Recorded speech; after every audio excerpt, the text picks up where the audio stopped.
of the Coast Salish nations and their traditional territory, upon which we gather with gratitude.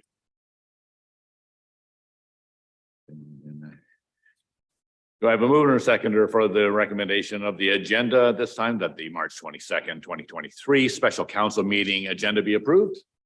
So moved by Councillor Gore, second by Councillor Beal. Any errors or omissions? Seeing none, all those in favor?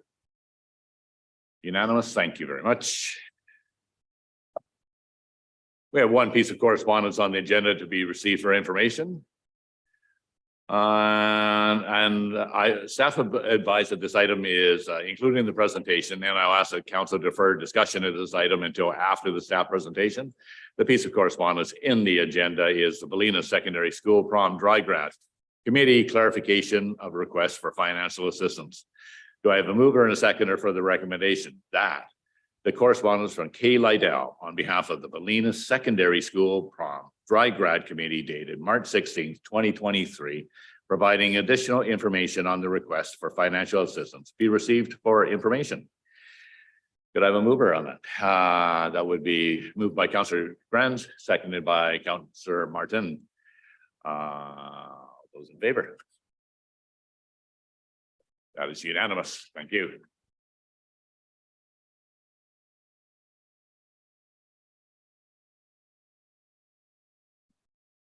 And for the record, Councillor Wood has now joined us in person. Thank you. Welcome, Councillor Wood. Ms. Holmes, could you please give us the presentation regarding the 2023-2027 final financial plan? It would be a presentation of the general fund revenues and expenditures for the minor draft final financial plan for the minor capital special projects, the capital projects, and the 2022 to 2023 comparative. Ms. Holmes. Good morning. Thank you. Good morning. Great. We've got a lot of slides to get through today. As you're likely aware, the general fund has really the meat of most of the municipal services, not including our water and sewer funds. So there's lots of different areas to go through. And so at first, I'd like to give you a bit of an overview of the financial plan bylaw and what that means and what some of the numbers are on there, as well as then go through each department's changes from the prior year and highlight some of the projects that each department is working on this year. As we discussed at the last meeting, the carry forward items have been incorporated into the plan, and we'll highlight those as they come along. Mostly they're in the minor capital and the capital and very little in the operating. So in the detail that's in your agenda package, you'll note where there's funding noted from carry forward, so that that's all a part of it further to our last meeting. Just to summarize where we are in our process, we've had kind of an introductory meeting. This is getting into the meat and potatoes of the general fund. And then we'll have a subsequent meeting to look at water and sewer funds and our equipment replacement reserve. And as you know, into the early part of May, we'll be looking at adoption of the bylaws. To go over some of the general assumptions that are in the financial plan bylaw as it is, as we discussed, this is essentially the core bylaw for our core services and reflecting what funds are required to basically do what we did last year, plus whatever incremental costs we've noted. Included within this is an assumed preliminary rate of 5% plus the 0.5% capital reserve contribution. So that's where we have the property tax increase set right now. And then in each of the subsequent years is 4 plus 0.5%. And then in 2025, 3.5, 3.5, and 3.5 in the subsequent years. The initial recommendation by council to start that 0.5% to capital reserve was in 2021, and it was to increase for the next 3 years. So you'll note that in 2025, we no longer add to the amount. It would just be a steady amount unless this council gives further direction on that. So that's what's assumed within the plan with respect to property tax rate increases.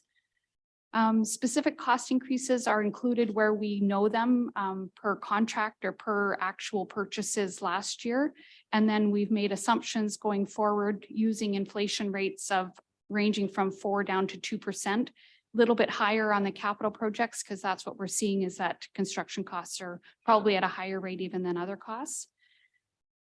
Where we have services that are provided for which we receive revenues, such as our RDN Fire Services Agreement or other agreements like that, the costs that are reflected in the financial plan are at 100%, and then the revenues are shown at the amount we receive. It's not netted together. So just so you understand, when you're looking at some of these costs, there may be sharing as a result of other revenue, but they're shown in there at 100%.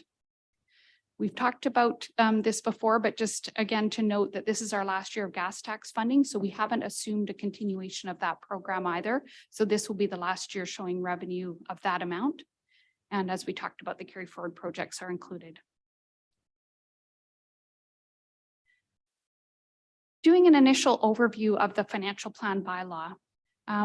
You'll note that in the bylaw, it basically comes to a couple of subtotals. The first is the net income from operating items. And so that's our general revenue from operations, our expenses that are tied to operations to come to a net number. What I call below the line are all the things like transfers to and from reserves and other kinds of non-operating items. And then you come to an end number, which is a deficit essentially of 547,000, which is funded by a transfer from accumulated unrestricted reserves. What I thought might be helpful for council is to actually break out the bylaw into what amounts are ongoing amounts and what are non-recurring amounts. And so these slides show kind of where you were if you didn't have any of those extra non-recurring items, so that you can have an understanding of what that property tax increase funds in terms of our core business without any of the extras.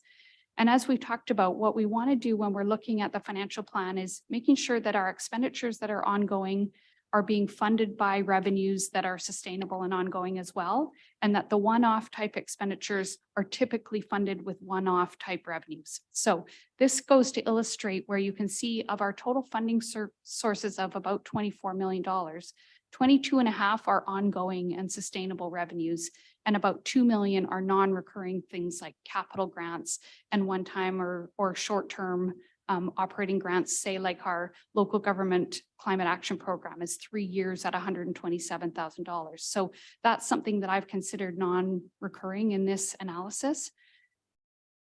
Oops. When we go to the operating expenditures, you can see of the 24 million of operating expenditures, only about 18 million are ongoing expenditures that we would expect to occur year after year. And about 6 million is either a non-cash expenditure like amortization or a non-recurring operating expenditure. And mostly that's our minor capital items that are included within the operating expenditures. So that breaks that out for you to see the combination of what's the recurring and non-recurring.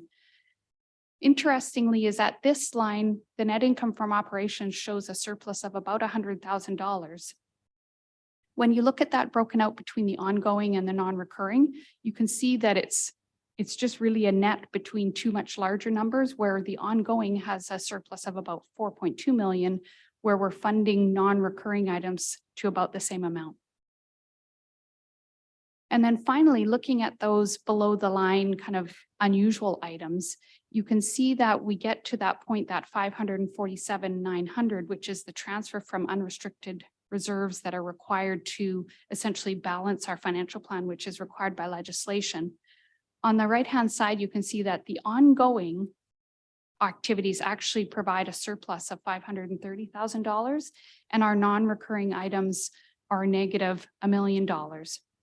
So essentially what that is showing you is that of the property taxes and other ongoing revenues, about 530,000 of that goes towards things like the minor capital and the special projects, as well as our capital. And that then there's also some funding provided by accumulated unrestricted surplus. That's very consistent with how the city has always done it. We've always had kind of a contribution from our unrestricted surplus that would fund parts of the financial plan. What I think is important to look at each time we're doing this is that we do have a positive contribution from our current revenues, so that we understand that our sustainable funding is funding sustainable and ongoing expenditures, and that council actively makes a decision to use reserves to fund those other items, which once we have a reserve policy in place, council could decide to put some amounts of unrestricted reserve aside for these types of things that come up, because there are always one-time expenditures that council will want to assess different funding options for. So I'm hoping that this analysis is helpful in understanding kind of the difference between really those two streams of financial impacts to the city. You'll note that in our ongoing column there, I have included the transfers to reserves in that, because I think that it's important to understand that out of our current revenues, we need to be putting money aside towards the future renewal and replacement of assets that we're using right now. There's a cost to using those assets right now, and that they eventually have to be replaced. And so last year, council did approve using a funding envelope type of strategy to put a certain amount towards infrastructure every single year. And so those transfers to reserves essentially reflect that commitment to putting that money aside for future asset renewal. Any questions on all of that? Jenna, if I could just mention, so the transfers to the reserve, so for 2023 and the ongoing is actually, hold it back for 3.8 million. Yeah. Right. Yes. Okay. So that was exactly that reserve fund that you were saying was set aside by the last council anyways on a basis. Right. And when we look at the water and sewer funds, you'll see the rest of that because it was across all three funds. Right. Yeah. In addition to this amount? Right. Okay. So 3 million is for this, for the ongoing. Right. So that's created a rather healthy reserve. Yeah. Well, so far. Yes, it will accumulate quickly. Now, yes, that'll be a consideration when we're looking at the asset management plans, is when those plans are in place and we understand what all the master plans are recommending with respect to asset renewal and replacement, then we'll look at what financially does it take to fund those replacements over time. This number may need to change, but I think this is a really good start, and it's reflective of what staff have been able to accomplish with respect to capital projects over the last number of years. And so what you'll see when we look at the capital fund is that essentially the amount that we're putting into reserve funds the amount of the Moss Avenue project, more or less, right? Rough numbers, but I think it's illustrative of, yeah, one significant infrastructure project is being funded by that. What this process allows is that if it goes straight to capital reserves, and then in any one year there's less done or more done, you've got a little bit of flexibility in funding that without swinging the property tax rate every year, because this is just a sustainable amount that's put aside each year.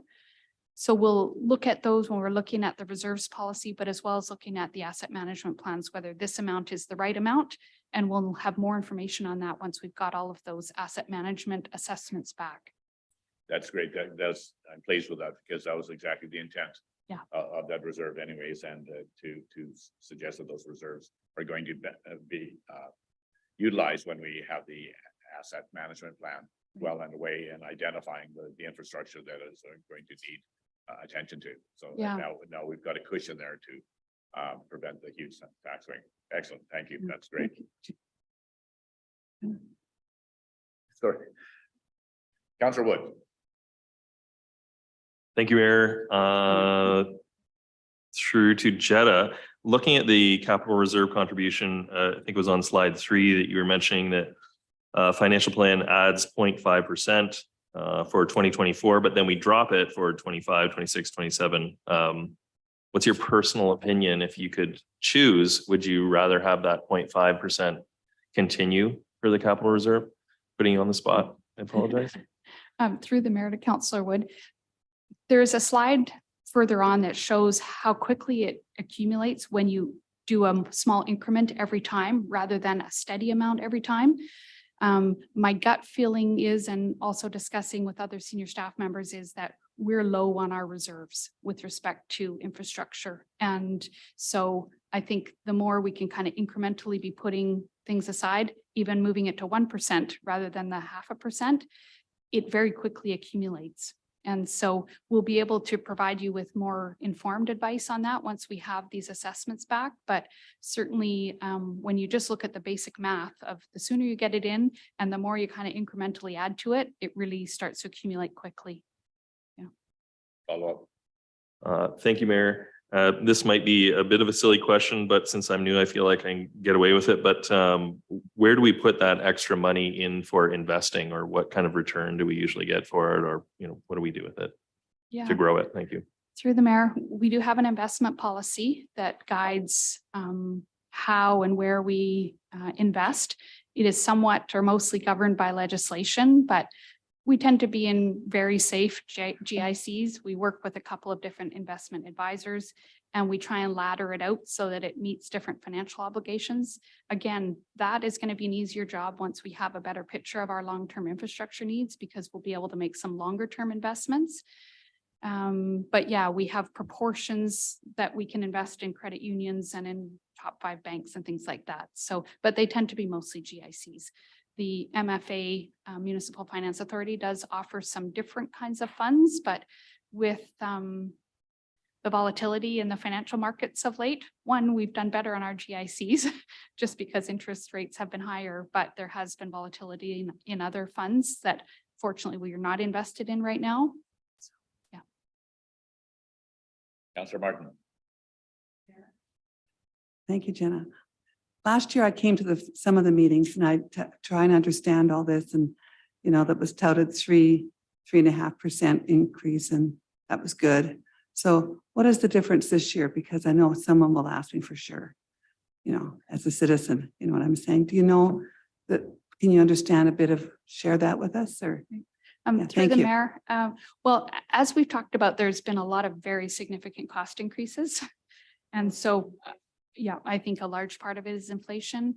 We've got our collective agreement that is going to be in bargaining this year, as well as just looking at some of the needs that we've started to identify with respect to infrastructure and putting council in a position to make some decisions around reserve contributions and that type of thing. So that may not be where we land at the end of the day. That's a preliminary number just for a starting point for council to consider, but certainly there are significant cost drivers that are pushing that number up prior years. Yeah. Councillor Grant. Thank you, Mayor, and through to Jetta. Thank you so much for presentation again today. Just to really help me understand, in terms of the number for this capital reserve fund, previously seems to me it's not been informed by too much, but that with the asset management plan that's being put in place, that we'll have an actual better guesstimate of what amount we need in that fund, and so we can kind of pace it out accordingly. So first, just to clarify if that's correct, and then secondly, do you foresee it being an additional percentage add-on tacked on to the amount, or would this become more of a line item in the budget where we say this is always, you know, the target number we want and we're just going to put it into the budget as opposed to just like a tack on the overall increase? Mm-hmm. And then final question is how comfortable are we that the reserve fund isn't being sort of dwindled away by inflation? Do the investments kind of offset somewhat, at least the inflation and the loss of purchasing power that the capital reserve fund will see over the next years? Through the mayor, I'll address the last question first. Given we've seen in some cases 30% increases in construction costs, the capital reserve, even if we had all the money in there that we thought we might need 20 years ago, it would not have kept pace just because there wouldn't be investment returns in that ballpark. What we're hoping, of course, is that those costs come down to something more reasonable and are in line with what we're getting with our investments. Because we do invest relatively conservatively, it's hard to assess whether or not we would ever keep up with inflation. That's our goal, of course, though. To answer your other question, the amount that we decided on last year for council in terms of a recommendation was really to fund an amount that typically we had been able to accomplish and implement as staff with respect to construction infrastructure projects. So that was kind of the starting point. So that's what informed that number more than anything else. What we will want to do is when we have a longer term financial plan is to look at what are the investments we need over 50 years or 100 years, and how much do we need to put aside essentially to fund that. Now, with council's input, we would make certain assumptions. For example, do we assume we would have debt on any projects? do we assume a certain level of grant funding on some projects? So there's a number of different things that will feed into that amount that gets put aside in reserves. There's also a philosophical discussion that you may or may want to have about kind of that generational transfer and how much do people today pay for things that are replaced in the future? I would argue that we're using the assets today, so we should be replenishing the pot essentially for assets that we use. Now, those were paid by previous generations in many cases. So there's a lot of discussions around what that number could or should be. And we'll have lots of discussion about that because it is likely to be quite a significant number. And then we should also discuss about what should we be looking at in terms of funding that. And I would recommend that most of your assets should have some sort of contribution towards their replacement, not just infrastructure. And this is meant to be just infrastructure, but there's a fire hall and large apparatus and different things like that that we could also consider. So you're correct in your assumptions right now that that's meant to be just a reflection of where we are right now. With respect to the percentage increase or not on the property tax rate, I think it has been a way to help our public understand that there is a cost to the infrastructure and that there is a gap in how much municipalities have put aside to replace that infrastructure. So I think that's why maybe a decade ago, many municipalities started to say, here's our tax rate increase, and we're putting 1% or 2% or 0.5% towards straight into the capital fund, so that perhaps there was a better understanding of, okay, I know that that extra percentage is going towards that and it's not going towards whatever else might be general revenue. So it's probably more of a kind of semantics thing than anything else, but certainly it would be great to see it just become a standard part of our operating business, that we just put money to reserves. That's just how we operate, but it could be presented either way. Many municipalities on their property tax notices break out a whole bunch of things, right? Like here's operations, here's RCMP, here's fire, here's capital reserve. And maybe that provides some more understanding for residents. What we have done here in the past is put a flyer in with the tax notices that provides some context to what's being paid for by the property taxes and what the increases are. So we could certainly work with communication staff on whatever we think is the best way to present that. Yeah. Okay. All right. Carry on. Okay. Thank you. So just looking at that property tax increase, just to give you a bit of a breakdown, understanding that in any 1 year, there's going to be a certain non-market change in the assessment, i.e. new properties that are on the market that can bear the tax. As I've said before, that's not always net revenue positive. So yes, we do have some new properties that we're going to collect taxes from, but there's also additional cost to providing services to those residents. So yes, we can add some revenue to it, but we need to keep in mind the cost side. I would suggest to you that at this rate is about $100 per average residential home in Parksville if it was a 5% increase. So just to give you some idea of kind of magnitude of dollars on that. And the other thing to understand is the property tax number that is shown in our bylaw is actually comprised of a number of different things. One is it is our basic property taxes. There's also the component for the library taxes in here.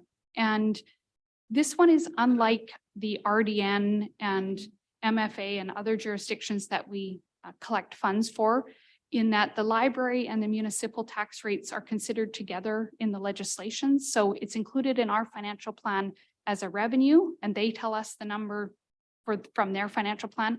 And then you'll also see it as an expenditure. So although there's quite a significant increase in the property tax line item on the bylaw from 17.1 million last year to 18.4 this year, you'll see that the library increase is about 60,000 on their own. And so it's important to understand that there's components to that. We also collect what are called our 1% utility taxes, where the utilities that are operating in Parksville pay us an in lieu amount. So we get funds from Shaw and TELUS and Fortis. So that's that other number there, the 335 up to 371 this year. And we collect some taxes that are specific to debt that has been incurred, and that amount is the same year over year. And then there's provincial and federal governments pay us what they call a grant in lieu. rather than property taxes directly on their properties. So those are numbers that are a part of that 18.4 million that's in the bylaw. So just so you understand that that total amount isn't all collected through our property tax notices.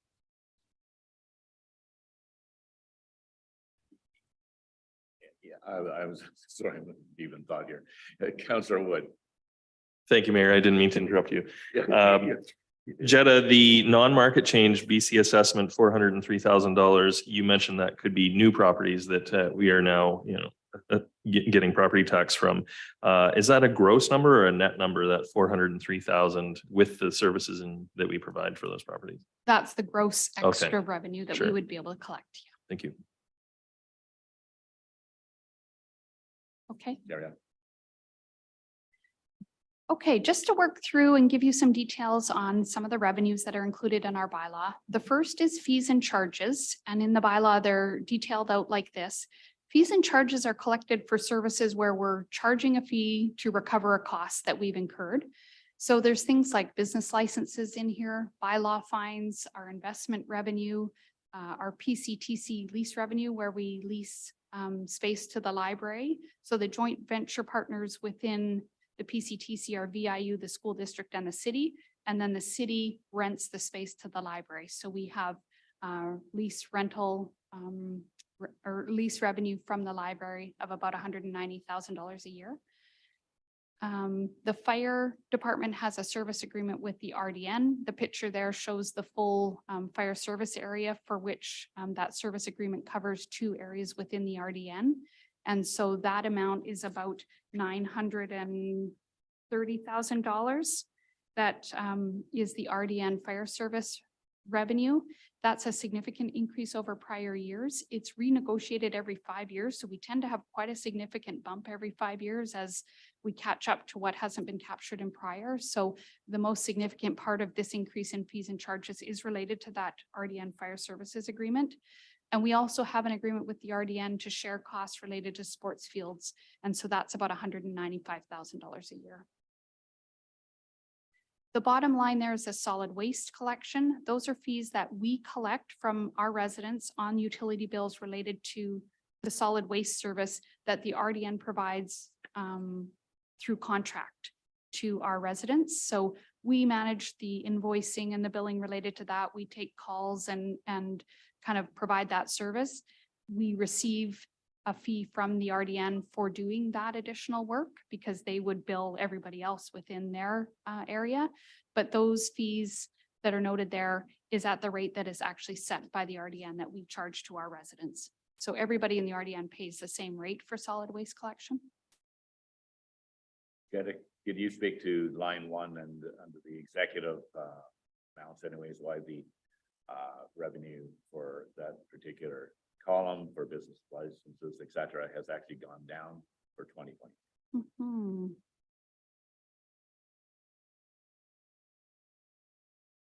Oh, in that one, we had some UBCM grants with emergency preparedness last year that we don't have this year, although council just did approve one on Monday that'll now get added into For that this. kind of- Yes, but Right. in the previous year, there was, a UBCM grant for the Okay. emergency services. Because everything else seems to be going up. I was surprised that one did. Yeah, Okay, thank you. the revenues are the things that are most variable, I would say, because we do have lots of these kind of one-off type things like grants.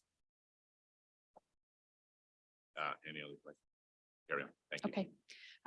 With respect to the lines that speak to operating grants, federal grants, and capital grants, there are some that are ongoing. For example, our small communities grant is about $315,000 a year, and that we don't see much change in. We have a traffic fines sharing grant that is year over year as well.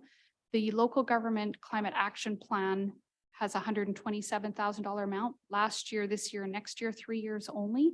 And council did approve of that being spent on ecologically sensitive areas like the wetlands or the Shelley Creek area.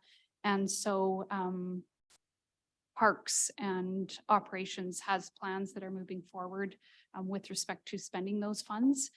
And then from time to time, we have UBCM grants. This year we've got 2, and that is our Asset management had a grant of $25,000 and the fire training equipment had a $30,000 grant. So that's in there as well. The federal grants is our gas tax grant. Again, 2022 was 608,000. This year, a bit of a bump, but this is the last year. And then capital grants can vary year to year quite significantly because often these grants are quite high. So you'll see that last year we had 4.1 million in capital grants and DCCs. This year's is not even quite 1 million. And so you can see the detail there. Of course, our biggest grant last year was with respect to the PCC renovation next door of $2 million, but also significant grants related to the Community Park Theater and the Gathering Plaza. And so this year our grants are related to mostly the Gathering Plaza, but we also have a $300,000 grant doing this next section of the playground rubber resurfacing in the community park. I'll note here that DCCs that are shown as revenue here are with respect to projects that are happening in the year, and those can only be applied to projects that are identified in the DCC bylaw. That's not something that council has discretion over to, let's use some DCC funds. It has to be related to a specific project that's noted in the bylaw. And the DCC review is in the work plan for next year. So you'll see that in the minor capital for next year.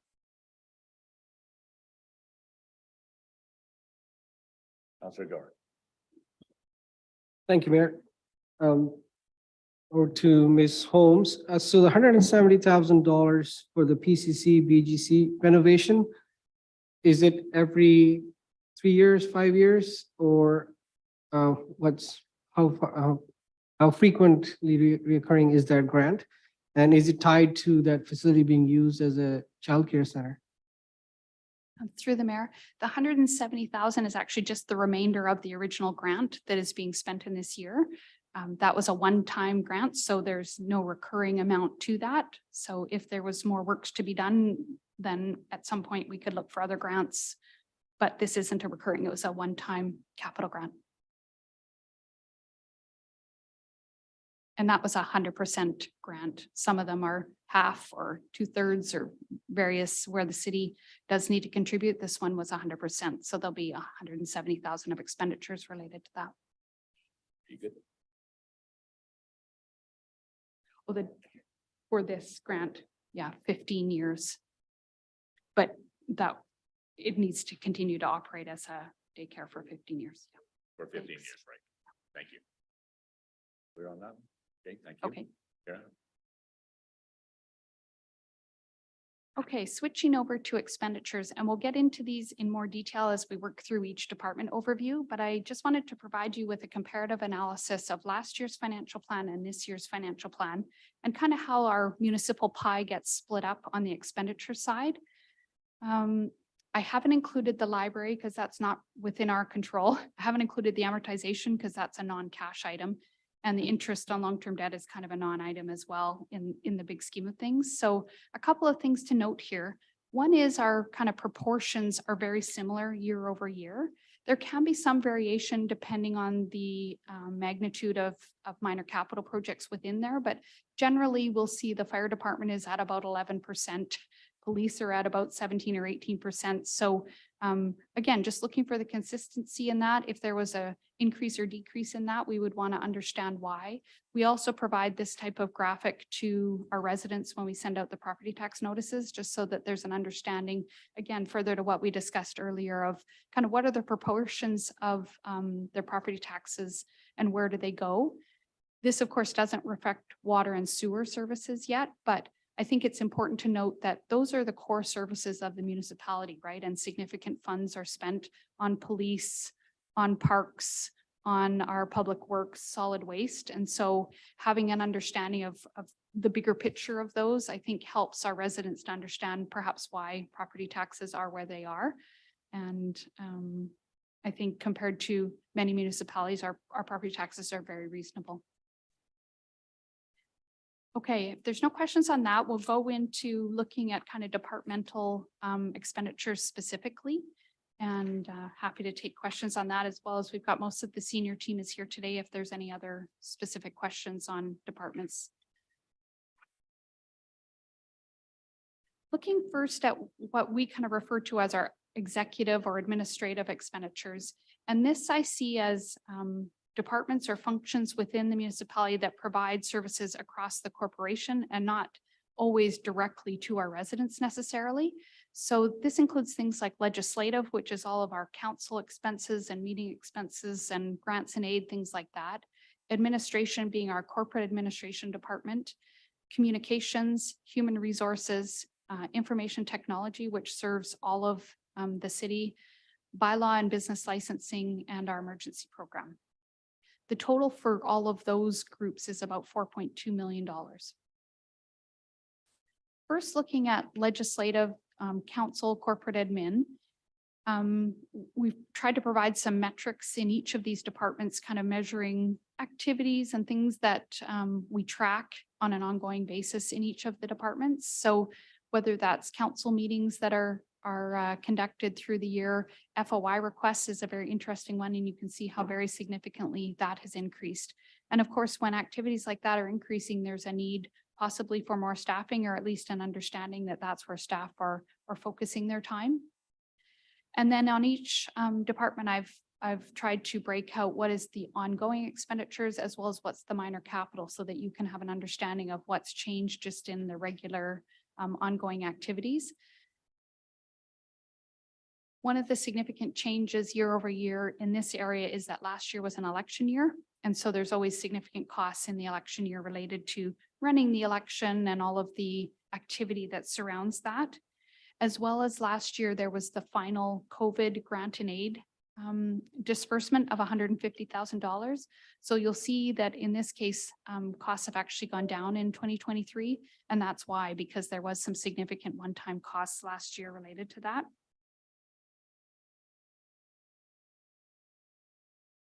One of the things that council has had questions about that is within this area is grants that are given to community groups. So I wanted to provide you what the list is of what's included as standard items in our financial plan. And typically these are dispersed once the financial plan is approved. But there was discussion by council earlier this year whether or not you wanted to make a longer term commitment to these organizations and say, okay, we'll provide a 5-year commitment to provide this level of funding, or perhaps you want to contemplate changing these amounts. But just to go through that, there's the $5,000 of the grants and aid, $2,500 in the spring and $2,500 in the fall. And we just recently, you approved that first disbursement of the spring. The Beach Fest receives $5,000. And I would like to correct something that I brought to you at the last budget meeting, in that I misunderstood what Beach Fest's request was. I initially thought they were looking for an additional $7,500. They're actually looking for an additional $2,500 for a total of $7,500. So this is their regular standard amount. They were looking for an additional $2,500 in 2023. And so that's on that funding proposal amounts that we considered at the last meeting. The Brant Festival, as we've discussed already, is $5,000. Canada Day with the Chamber of Commerce is $10,000, and they've requested an additional $5,000 every year, an annual amount change. The Community Arts Council grant, the MAC grant, is $5,000 per year.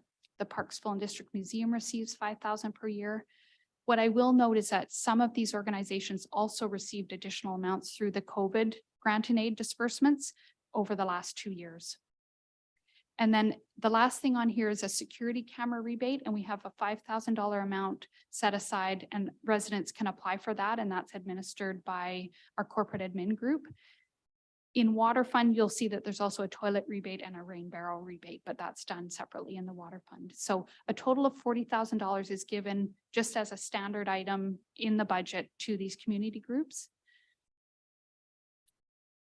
Oh, sorry. Yeah, go ahead, Councillor Beal. Thank you. And through to our Director of Finance. I do have a few questions here. Actually, I'll maybe start with the bottom and then go up. Are you able to tell us how much of the $5,000 for security camera rebate has actually been used? Is it completely emptied every year, or how is that? What I've noted with each of these is the first couple of years tend to be a lot of uptake, and then it drops off. So I think last year we only had about $400 in the security cameras that was spent. So it varies just depending. I think when we get new residents, they kind of take advantage of some of these programs, and yeah. Carry on. Okay. Yeah, because I did have Yeah, yeah. about 3 or 4. I Yeah, thought yeah, I'd do but- one at a time. But a security camera, were you gonna ask? Why the money, you said. No, it no, was- I'm well aware of it. No, I Oh, yeah. just wanted clarification on what happens if only $500 is used out of it. Why is it every 5,000? Do we carry forward is all I'm Yeah, asking. it's still just there for, like, that's the amount per year. That's what I understood. That's is- available. Doesn't Yeah, mean it all council gets used. approved that being in the budget at $5,000 every year. You could certainly contemplate dropping that amount, but it isn't carried forward just because of the amount. Yeah. That's my point. Do we need 5,000 every year? Yeah, as you say, if it's a declining uses. That was all. But I figure if, if it's not used, then we've got money there to, fund it going forward. Anyway, Yeah, yeah. thank you. Carry it. So Karen. my next question is actually, well, I have a few questions. One is, I'll jump to the top, with the Beach Fest. And also I'll say with the Canada Day, the Chamber of Commerce requests, they have each requested additional monies, Beach Fest just for this year, and Canada Day Chamber of Commerce going forward. Now, my understanding is that both of these groups would need to know this like today, that if it's possible to vote on that today, understanding that planning for these events, they need a lot of lead time in order to do this. At Chamber of Commerce, if they're going to offer a Canada Day parade, then they need to know this now.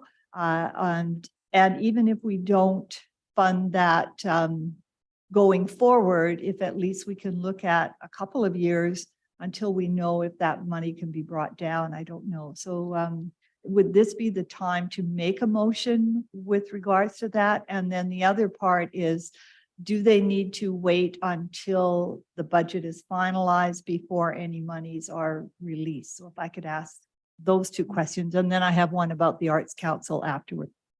Okay. Through the mayor, yes, at any of these budget meetings, they're public meetings, you could make a motion and make a decision at any stage of this and go ahead with that. If council has made a specific motion to approve that amount, then I think we would be comfortable in dispersing those amounts ahead of the financial plan bylaw being adopted, especially with respect to amounts like this. I think if it was a hugely significant capital plan or something like that, you may still want to contemplate the whole picture. But I think if council wanted to give direction on that today, then you could certainly go ahead with a motion in that regard.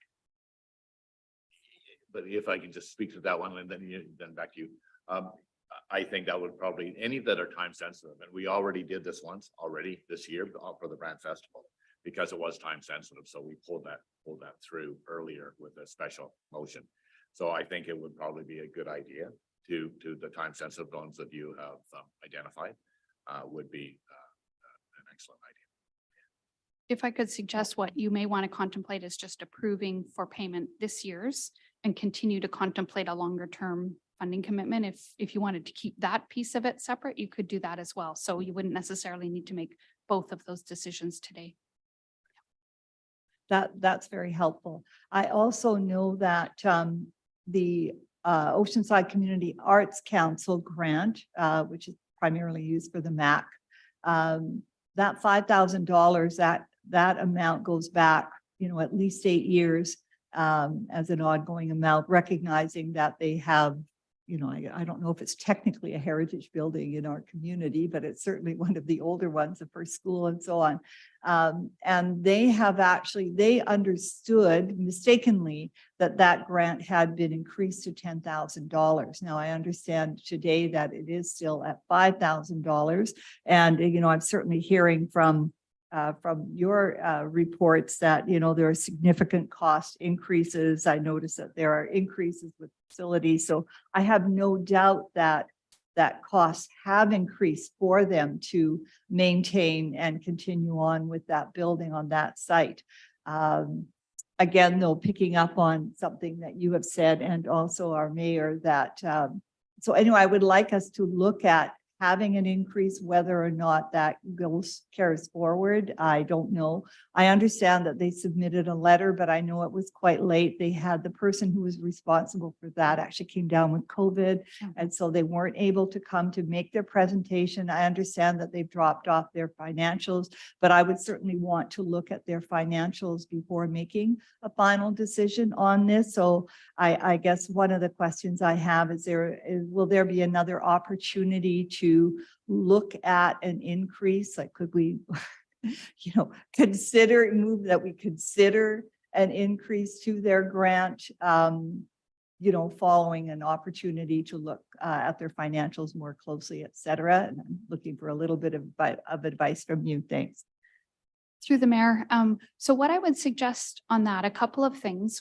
One is you could, yes, say, I would like to contemplate an increase to that, and we could add it to that list of all the other spending proposals that council had indicated you wanted to receive all the information first, and then we would go through that at perhaps an April meeting and say, okay, let's make some decisions on these once you have all the information. So you could add it to that list, similarly to the Ballenas Prom is being added to that list. So they could all be considered together. So yes, you could make a motion to have that contemplated so that we would bring that forward with the others. And the only other comment I would make about the Arts Council is that they did receive an additional amount of about $25,000 last year, and then also received a COVID grant and aid distribution of, I think, about $24,000 in the previous year. So those were additional amounts, but not changing the line item on that. Yeah, okay. Go ahead, Councillor Gore. I was just going to discuss further what Councillor Beal brought up. So or you want to add to that? Go ahead. That's okay, then carry on. Thank you, Mayor. So it's more of a generic question, Ms. Holmes. This is property taxes that we are putting aside for these community things. It's about $40,000. Perhaps our CEO can speak to this, but legislatively, are we required to, like, I support community organizations, everything, the wonderful things that they do. For the information of myself and the public, like, we are spending their property taxes on these community grants and other things.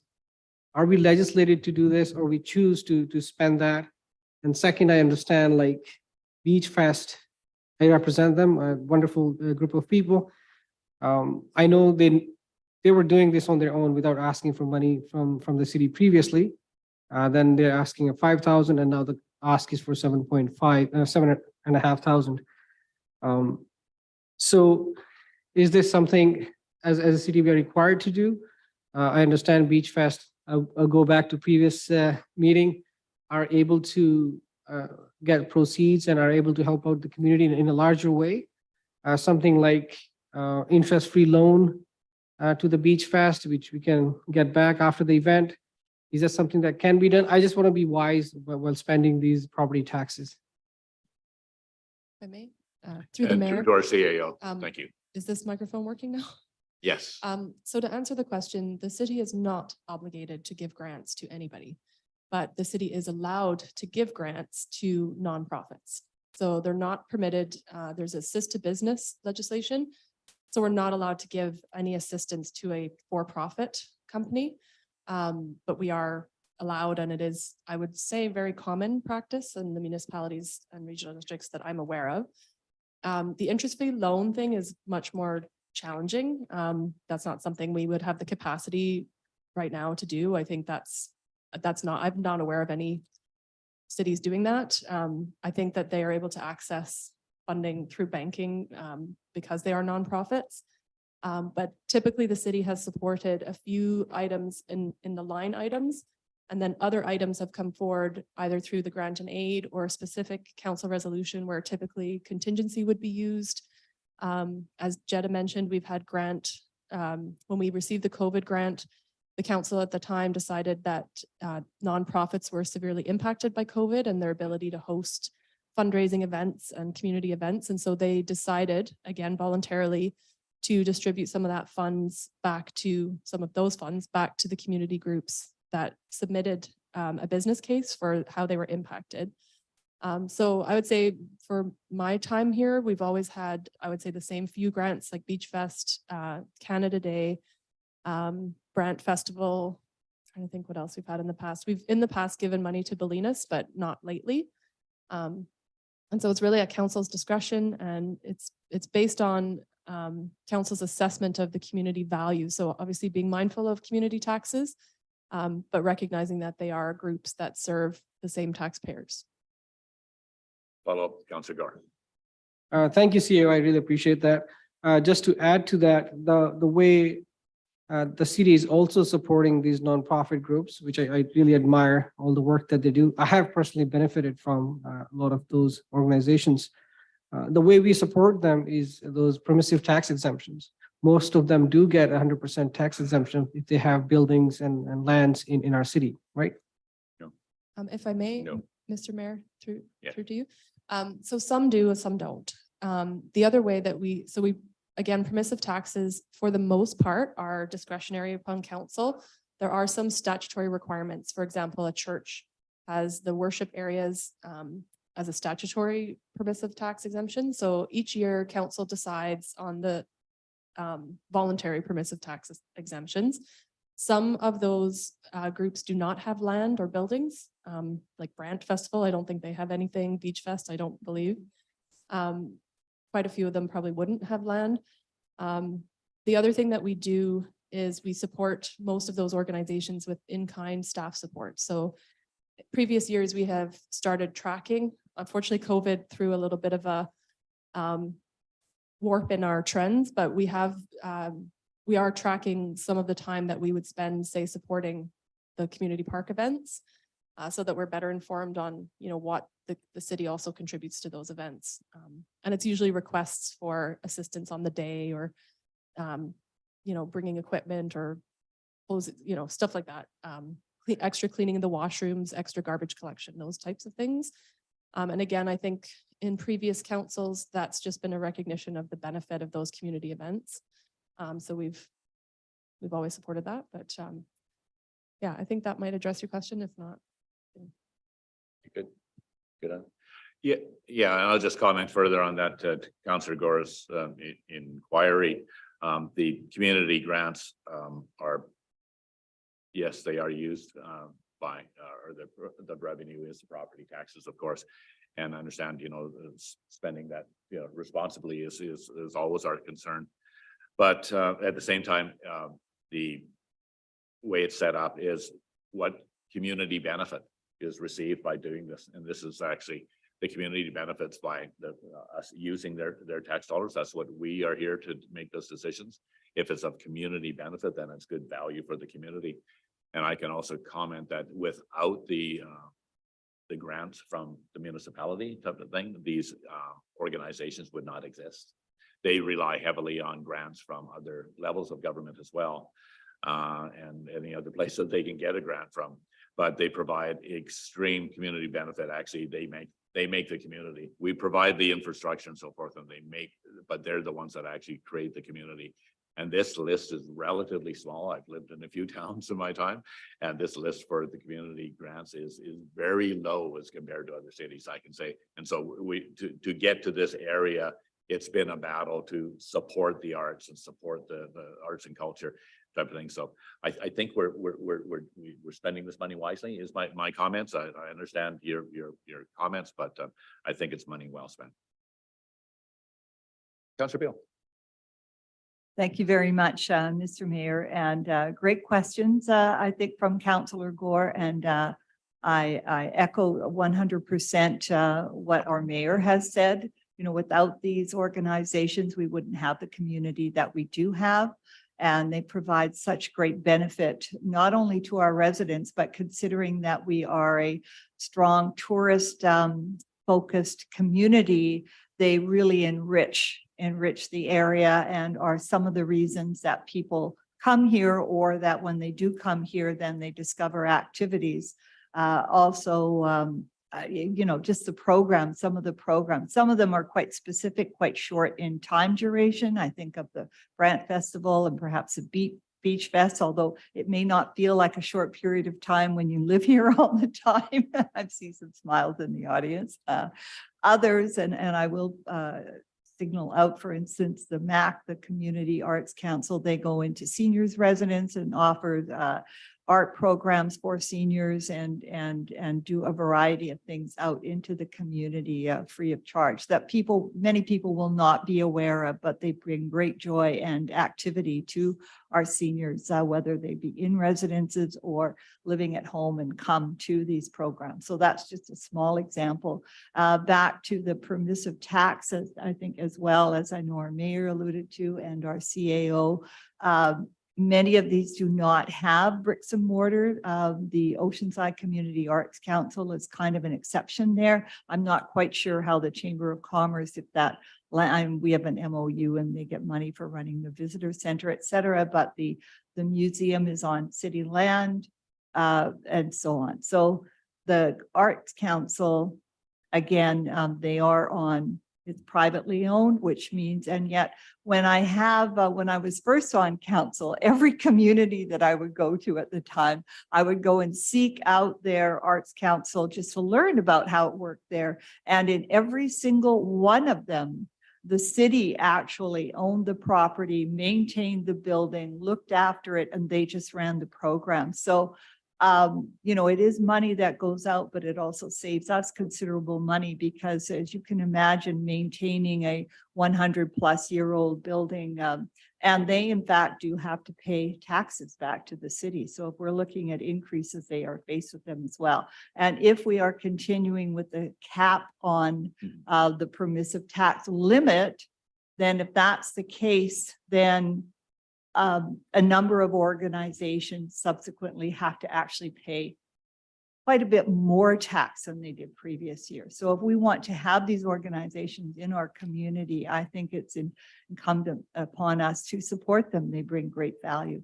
So with that in mind, though, I would like to bring forth, I guess, a motion, and I apologize ahead of time. And I know that Councillor Grenz will help me refine it if I need to, or our CAO, to consider an increase to the Oceanside Community Arts Council grant.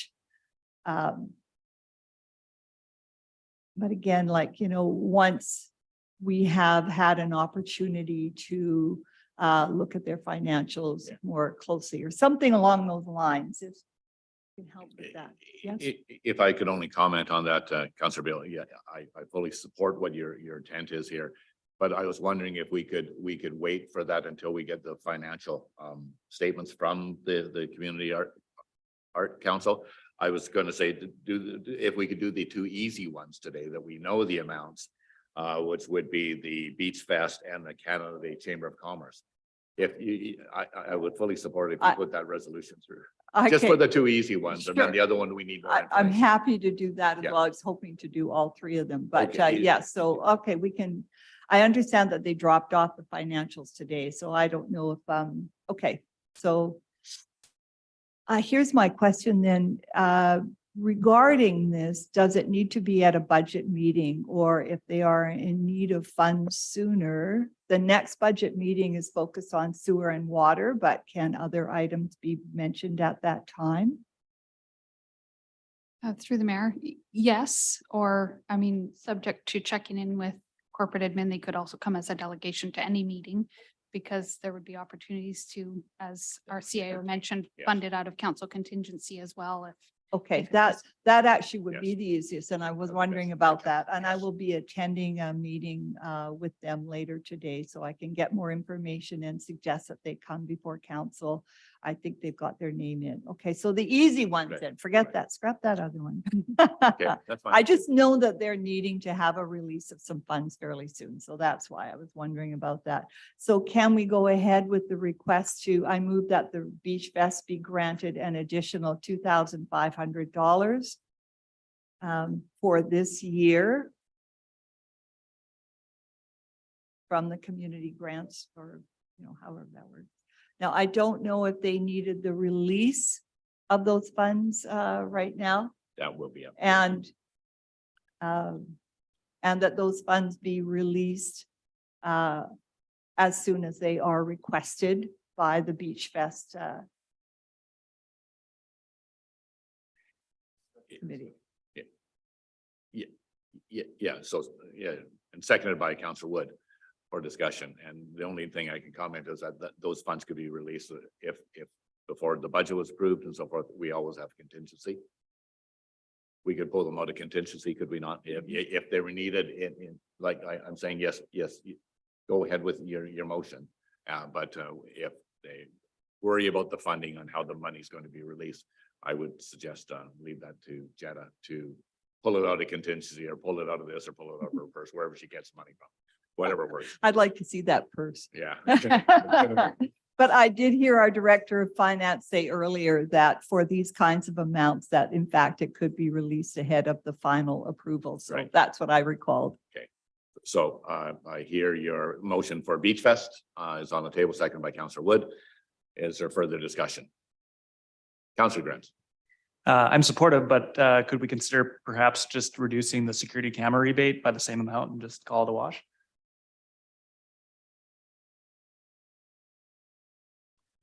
Well, or let's put that on a separate motion. Um, Are you okay with that? Oh, Yes. yeah, that could be a separate motion perhaps, because I figure if that isn't used, then that's money still there. So. Right. Yeah. Fine. More discussion? Any more? See, all those in favor of the motion on the floor? Unanimous. Thank you. Councillor Beal, do you have another motion perhaps? Funny, you should ask, Mr. Mayor. Thank you very much. I do, in fact. I would also like to, I don't like is not really the right word here, but I would move that the Chamber of Commerce grant of $10,000 be increased to $15,000 for this year. I'd actually like to do it for 2 years. But let's say for this year, I would like to get more information.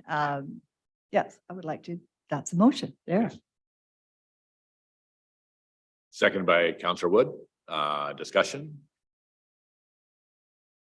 Councillor Beal.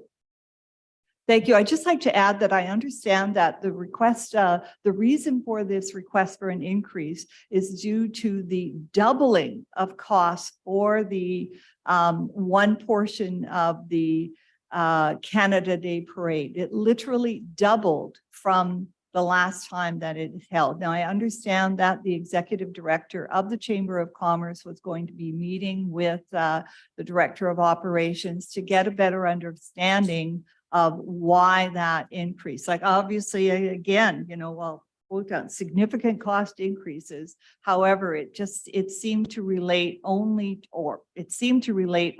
to labor costs, and to have a full doubling was a surprise to them. Let's just say that. So I am hopeful that they will get more information and that we can understand really where those increasing costs come from. And if they're tried and true and we want to continue, then we may need to look at this increase going forward. But for now, that's why I'd like to just keep it at this year for now. Thank you. So I think we're in the discussion phase at this particular point. Why don't we ask our Director of Engineering right at this point? If there's further comment on understanding or operations, I'm not sure who. If there's understanding on why this amount is doubled, would be helpful for us to have that information. Thank you. So the increase of costs is directly, from my understanding, through traffic control costs. Yeah. And historically, there has been some misalignment with the regulations on what we should be doing with traffic control, and ensuring our risk and liability and safety is always covered. So there's that. And there's also new regulations out right now around traffic control. So the combination of that, the combination of increase in wages, the combination of increases of any of our contractual requirements, I believe that that's what they're facing right now. So it's not as a fee that the city is charging. It's not any of the work that the city is doing. It's for an independent contractor to help with traffic control for a massive event with a huge liability for the size of and the number of people that they have, as well as being on a highway. That directly impacts the kind of traffic control you have to have on a highway versus, a side street or a back street.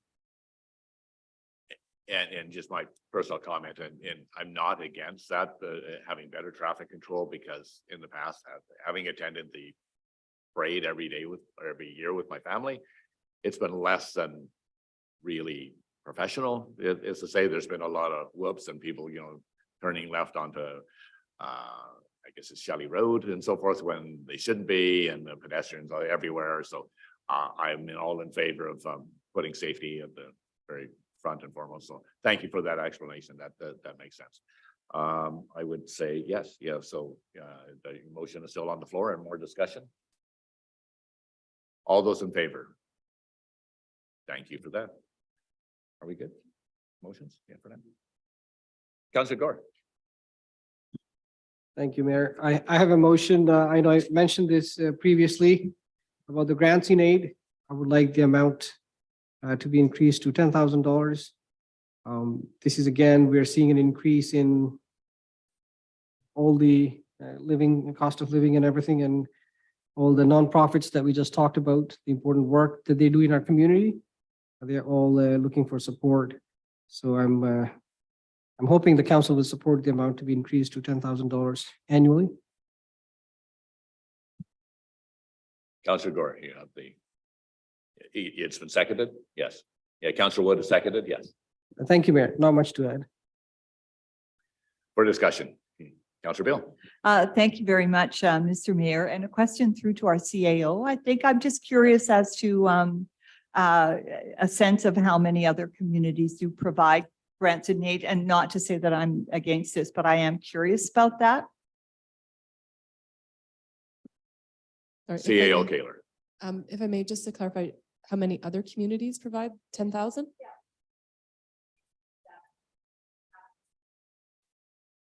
Yeah, so I don't know how many per se. I don't really track that, but I would say just kind of anecdotally that it's very common.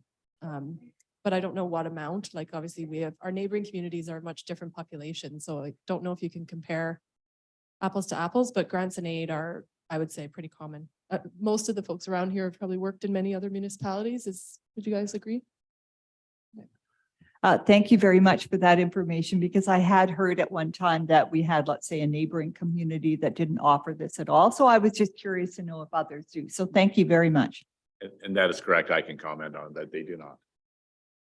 That neighboring group do not have grants and aid.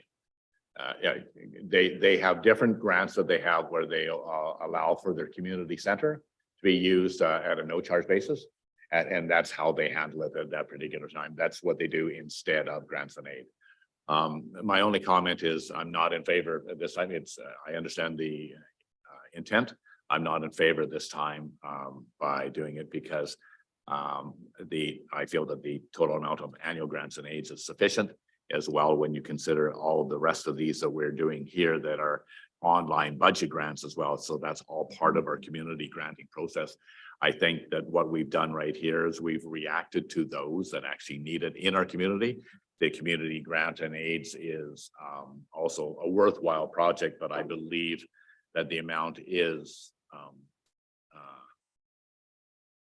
fair for what we're doing right now. And it's unfortunately Councillor Fraz isn't here because he actually did mention it in the last meeting about he had said that he likes the grants to stay as it is.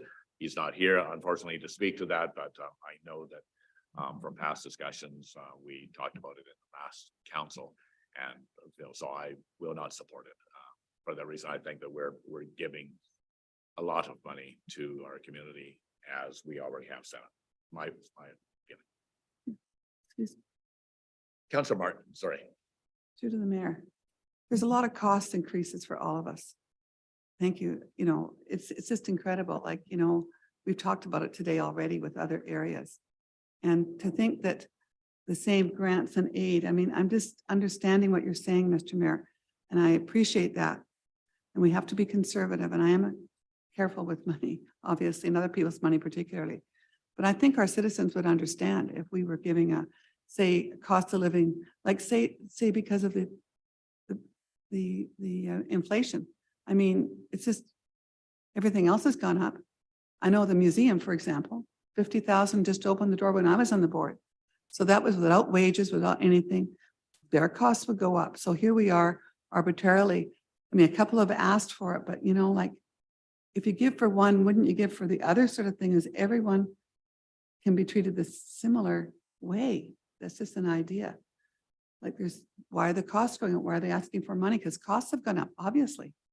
So everyone else. So do they come individually and say, okay, I have to have this because of this, and that's the way they do it, but they're cut out? Because they are part of our community.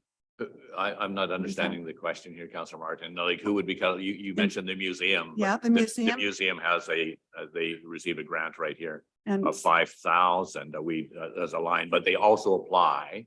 I know historically, the Historical Society applies for grants on a regular basis from the grant and aid process. so the $5,000, for example, with the arts, they've been getting it for 8 years, the same amount, right? And so therefore, the costs have gone up. It's obvious. So I would think it would be with grants and aid. It's just, and this is a thought. I mean, if we have to pay more because their costs have gone up, it's our part of our community. So that is just my thought. And that's all I'm saying about any of these changes. I'm Councillor not Gordon. making a motion. No. Okay, Thank thank you. you. Councillor Gordon. Thank you, Mayor. It's, you know, I initially opened this floor about a general question about the community grants, and I was glad it was, you know, public can watch us discuss why it's important, these community grants for supporting all these nonprofits. And now it seems like we're taking a back step when it comes to actually supporting these nonprofits group. The annual grants in aids has been sitting at 5,000 for over 10 years, if I'm not wrong. And like Councillor Martin mentioned, everybody is going through tough times, financially having a hard time making expenses being paid for. Annual grants in aid, as I'm in the audit committee, we were not able to provide all the applicants what amount of money they were looking for. And the applications are very thoroughly vetted. You know, they provide the financials. We look at the applications, what this money will go towards specifically, what the impact will be on the community. I think if we care about these nonprofit groups and volunteer groups and the good they do to our community, this is the way to show it, in my opinion. Councillor Grant. Thank you, Mr. Mayor. Through to council. I have spoken in favor of increasing the grants and aid amount. Previously, however, I'm not planning on supporting this motion simply because while recognizing all the points made around inflation and stagnating grant amounts, I do think it's worth looking at the grant and aid program a little bit more generally, how those funds are allocated, what the priorities are for those funds. I would like to see us, for example, tack on the administrative costs on the funds, so on any amount dispersed, so that when amounts are dispersed to the community, they see, well, I got $50, but it also cost the city another $80 or whatever to disperse that check, so that people understand the actual investment on the part of the city in that program. I think we need to maybe revise and take a look again at what the purpose is behind this and whether we're fully meeting that purpose, because there are probably better ways to execute on this concept of providing grants and aid to the community. I've made some comments in the last meeting around that. So for that reason, my preference would be to forward this entire concept of the grants and aid program for future motion around just re-examining the purpose of the program and how we can make sure it's the most efficient and effective as it can be. Thank you. Councillor Beal. Thank you very much. And thank you, Councillor Grenz, for your comments. I do think that could be perhaps a separate activity or going forward, that if one wanted to look at the criteria and how it works and how it functions. But in the budget meeting, we do need to set something going ahead for the coming year. And I do think that refinement could take place, at a later date. I will support this motion. I understand, with the exception of in terms of the ones that get regular grants, none of those are coming forward for grants in aid, with the exception of the museum at time. But again, as Councillor Gore mentioned, they are for specific events. It's very, very carefully vetted. And I think about, I know myself, I've been a volunteer and am a volunteer for many projects and activities in the city and in the community. And the amount of work that people who are volunteers put into doing the projects are projects of love. But the work that they put together to come to the city to ask for, in some cases, a very small amount, could we please have $200? Here's all our financials. And I'm sure that if they had a cost associated with it, it would be considerable as well. And I do appreciate your comment, Councillor Grenz, that, understanding that the city does spend some money when they receive them and then put it forth and so on. But nonetheless, I would like to support this. This amount has been set going way back, before I was ever on council, that was the amount. And whether it be the pipe band and all that they do in our community, free to join, et cetera. There's so many great organizations. They're all nonprofit organizations. They do have to benefit the people of Parksville. It's not the RDN. There are other monies that they can go after, but every time they're having to do that, that is a huge investment of time and work on the part of our volunteers. And I would really like to support our volunteers in our community. Councillor Wood. Thank you, Mr. Mayor. I'll go around the table. Sylvia, I really appreciate your comments. The cost of living has gone up. We're seeing unprecedented CPI that the Bank of Canada is trying to lower. For the time being, it does seem like maybe we've peaked at the cost of living, but right now, groceries, gasoline, housing, a variety of costs are really expensive. And so I want to take that into account. To Councillor Gore's comment, we haven't touched this in 10 years, so this might be a really good year to take a look at it. To the mayor's comment, the money that we give these nonprofits, they actually create the community. And so I think we do get really good value from the dollars. To Councillor Beal's comments, I appreciate all of your comments. And to Councillor Gren's comment, I really like that, where we take into account the costs that are involved in administrating these. So maybe moving forward, we can work that in somehow to communicating with these nonprofits. I'll be supporting this. And I think just due to how expensive everything is, especially this year, maybe we could relook at CPI next year at this same time and see if we can go back to the previous amount and see if it will still suffice. But those are my thoughts. Thank you. Thank you. And just I'll just touch on comments here. And I'll get back to you, Councillor Gore.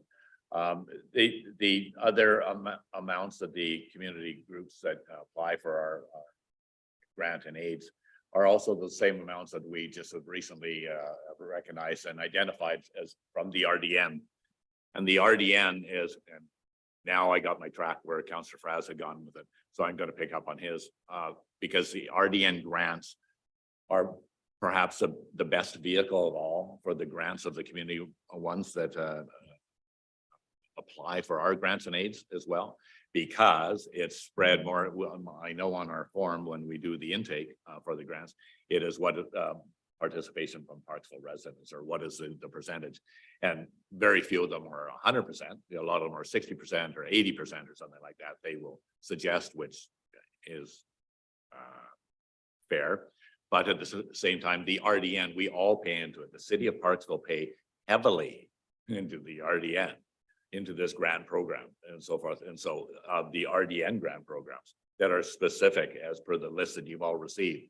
And if we all do our job really well, a lot of these people that applied here will now have the opportunity, if you contact them, to say, and as well, you should be considering applying for money, because they have not. I can tell you, for the last term that I was on council, I was always saddened by the fact that the RDN grants that went out, very few of them for organizations that I recognize, but I realized that the Parksville taxpayers had paid into that fund. So they have the opportunity to get that. So that was the real reason we think in between our 2,500, yeah, 2,500 each, 5,000 total.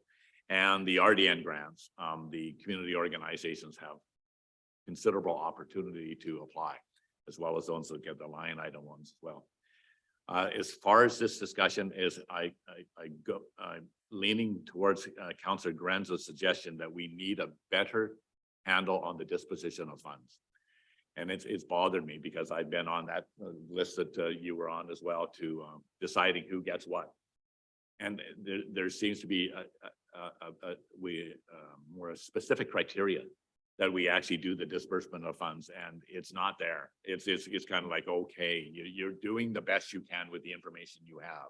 But I believe that we could do it better and with proper guidelines. So I would like to actually defer this discussion to when we can get more support or more information from our staff as to how it could be handled in a better way, so that we make sure that the money gets to the right partners. I would like to defer it until that time so we can have a better discussion instead of at this particular table. Thank you, Mayor, for your concerns, but if you look at any of those numbers here, I don't know if we can actually police how they're spending those monies that we are giving it to them. This honestly, they put it on paper where exactly this money is being asked for. So it's very specific. I am not supportive of deferment at this time of this item. I think the amount needs to increase. And the disbursement of how the admin part of dispersing maybe can be streamlined by the staff at a later date. That will be up to them how they do that. When it comes to the RDN grants, I think maybe we need to look into that we are putting in money towards the RDN grants. Should we be even putting that much money where we are getting money from the taxpayers of Parksville? So I think this is I'm more. sorry, can I interrupt? I'm sorry to interrupt, but in the point of order, and I'm just wondering, going through to our CAO, and if I'm wrong, I'm wrong many times a day. So this won't be the first time today, in fact. But if there's a motion to defer, do we need to vote on that immediately without discussion before doing anything else?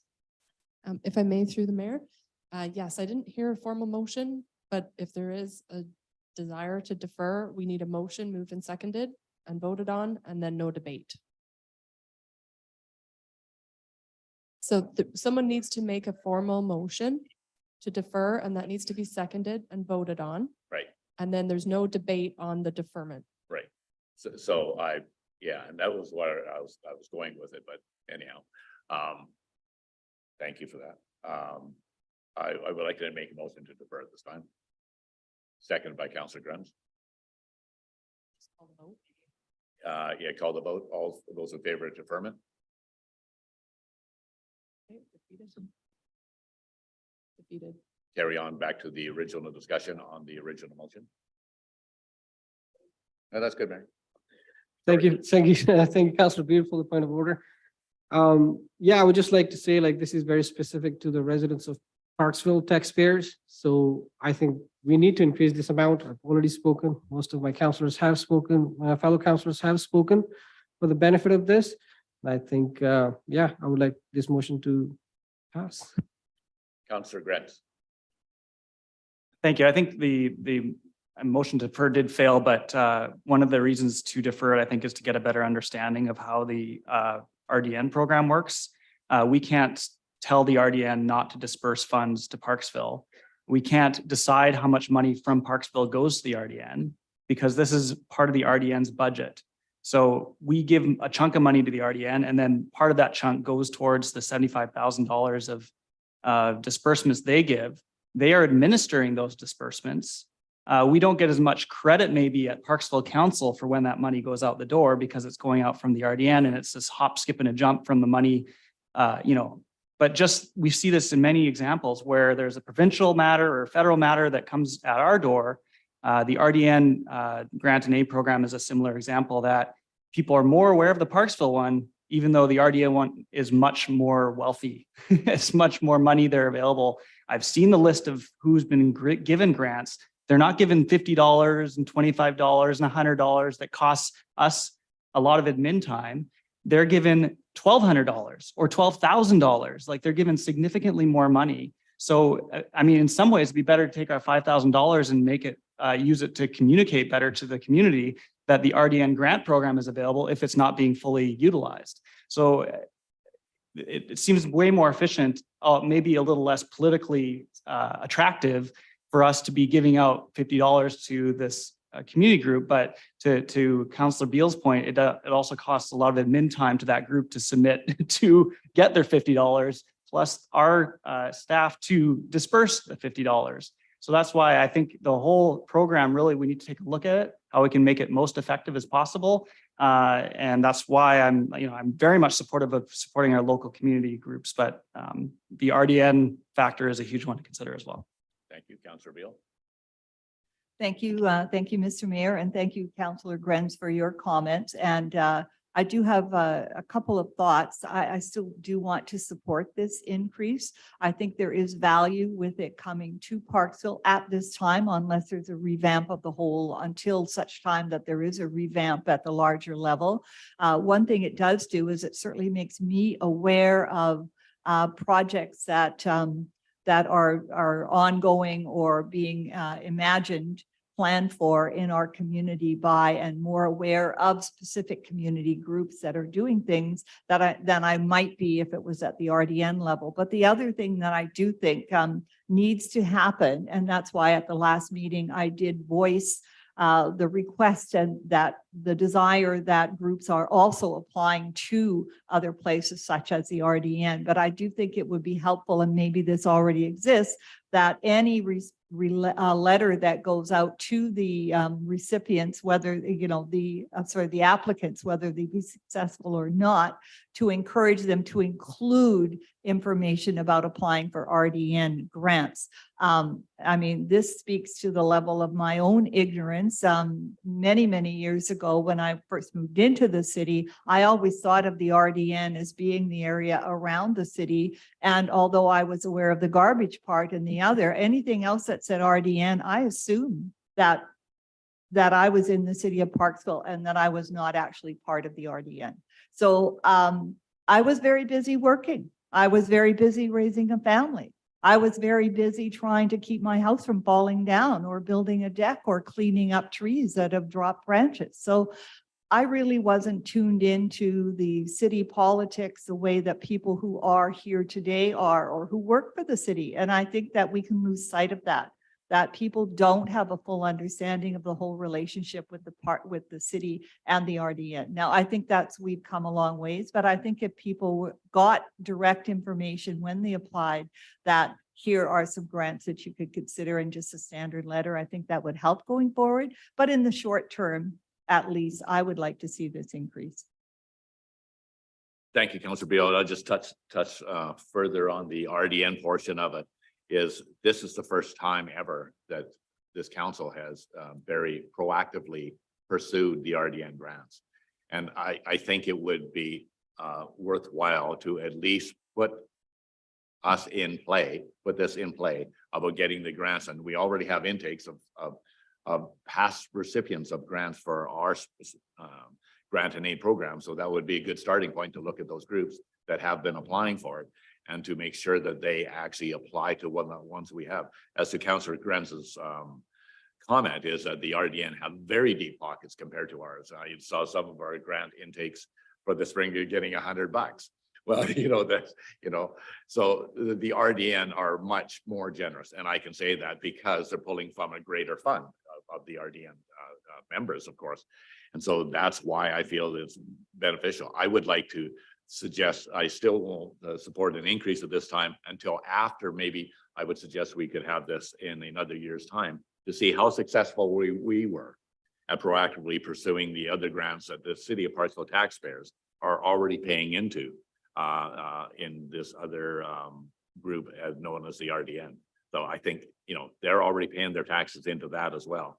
I think it's just up to us to get it back, and let's see how we do in a year. Let's have this discussion in a year's time. Councillor Wood. Thank you, Mayor. My final comment on this, and I appreciate everyone's comments around the table. I think that when we collect money from the taxpayers and put that money into a lump sum and then we distribute it to these groups, even if it is a small amount, that I think it's a net benefit to the community. We haven't touched the dollars for 10 years, as we've already established. I think that since we're in the most expensive time on the planet in our lifetimes, that we could go in favor of Councillor Gore's motion at this time. And I don't think it has to be mutually exclusive to communicating in a better way about the RDN grants. I don't think it's one or the other. So I think we should do both. Thank you. Call the question. All those in favor? Opposed? Carries. Jetta. Okay, Carry. Thank you. thank you.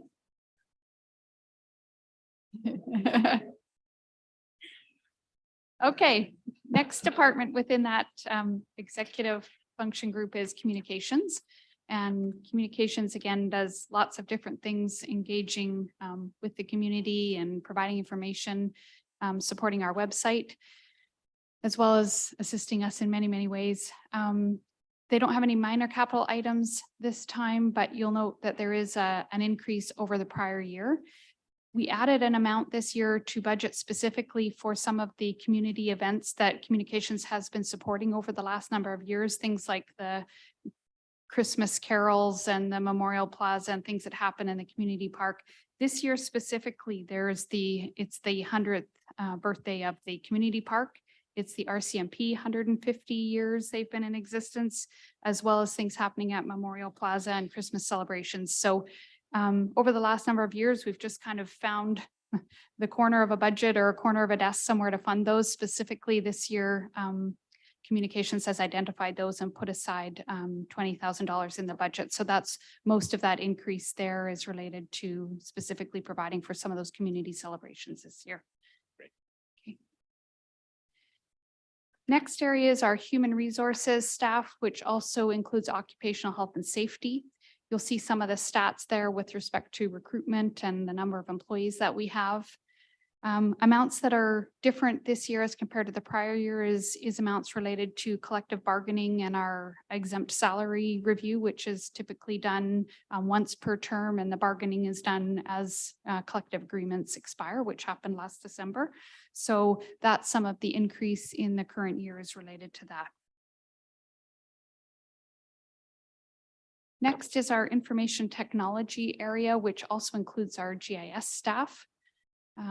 We've got some minor capital items in there that we'll go through in a couple of slides, but and as well as some capital. The capital items this year are server replacements. One is a carry forward from the prior year and one is a current year. What I will comment on our IT areas, many of our costs are becoming easier to budget in this area because the licensing around software has been annualized, and so you don't have these periodic bumps. Our manager of IT has also been working with me and our director in this area to look at the kind of annualizing equipment and software and hardware on a equipment replacement reserve type function like we do in operations. So I see us bringing that to you later this year as a new way of budgeting for IT so that we can, again, make that a little smoother and not have so many bumps in this. But lots of great work being done in terms of managing our IT and making strides in this area. So not a significant bump, but there are some, we're seeing cost increases in software as well. So in addition to staff wage increases in there, that would be the year-over-year explanation there. Bylaw services and business licensing. Couple of changes in this area. One is that last year you'll see the costs are lower than budget, and that was because we weren't fully staffed in our bylaw staff last year. So we are once again fully staffed, and the change in business licensing and bylaw also just going through a process of right sizing the staff on that and putting the allocations to each of those areas where the work is actually being done. And we do revisit those staff allocations every year and just make sure that we're allocating wages appropriately depending where efforts are. And that may change year over year, but we try our best and really accurately reflect where people are spending their time. So this year we did have a bit of a tweak in that wage allocation.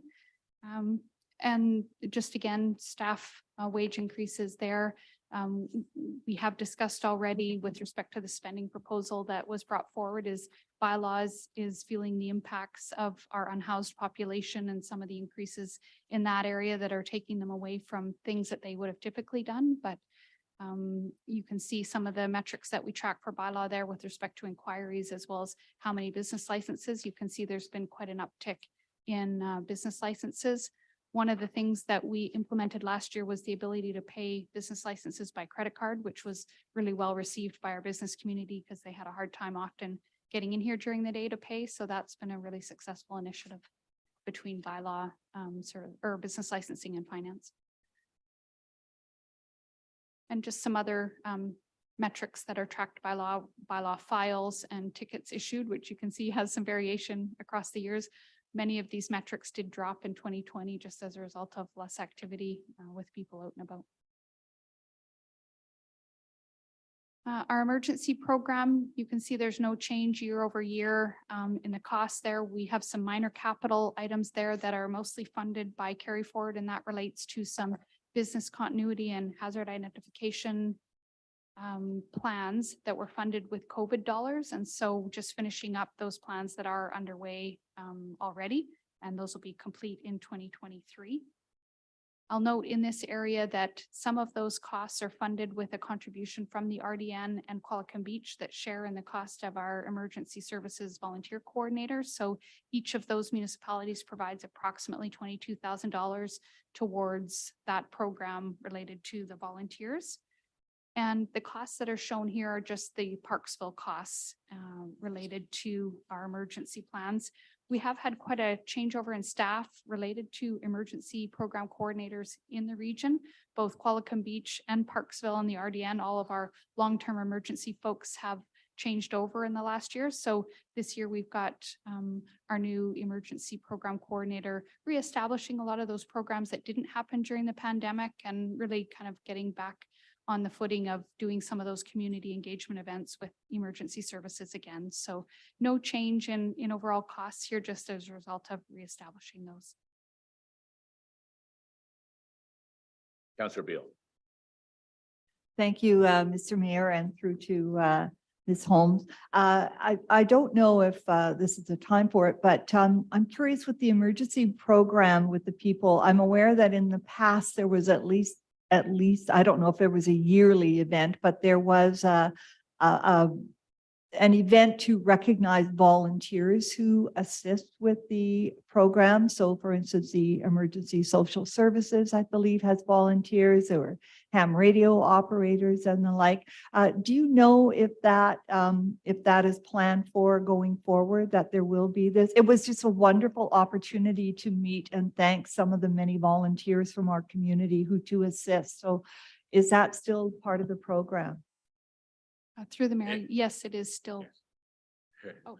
So, sorry, Jetta. No, that's okay. Thank you so much. I received a signal from our CAO that we may have answers in the audience. Yes, thank you, Mr. Mr. Bowman. Mayor, through you to Councillor Beal. We actually had that event in December, and it will be planned again for this year. So it is an annual event, and I believe there's a summertime barbecue and a winter kind of more formal banquet. So it's happening.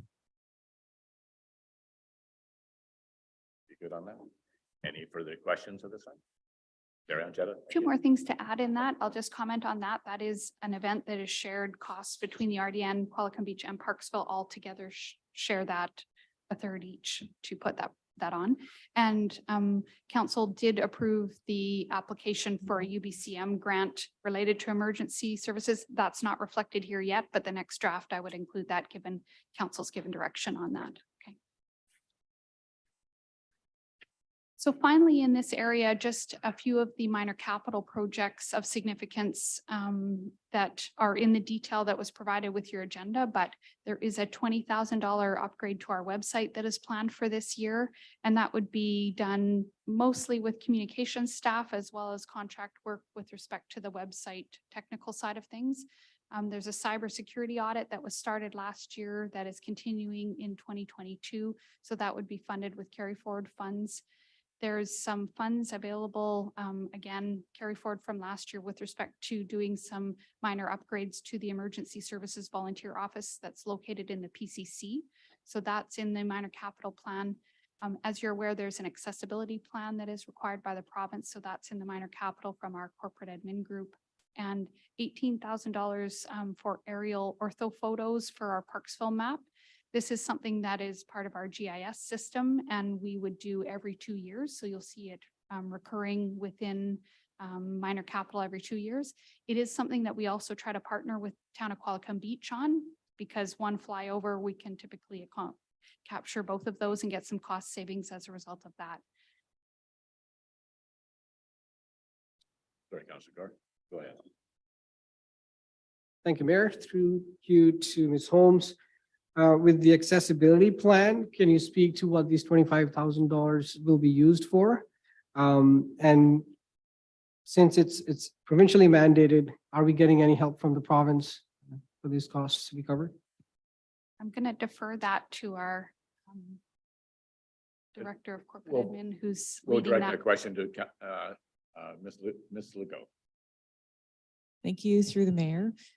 Some of the budget allocations are yet to be determined, but there will be expenses likely in terms of facility rentals, possibly communications materials.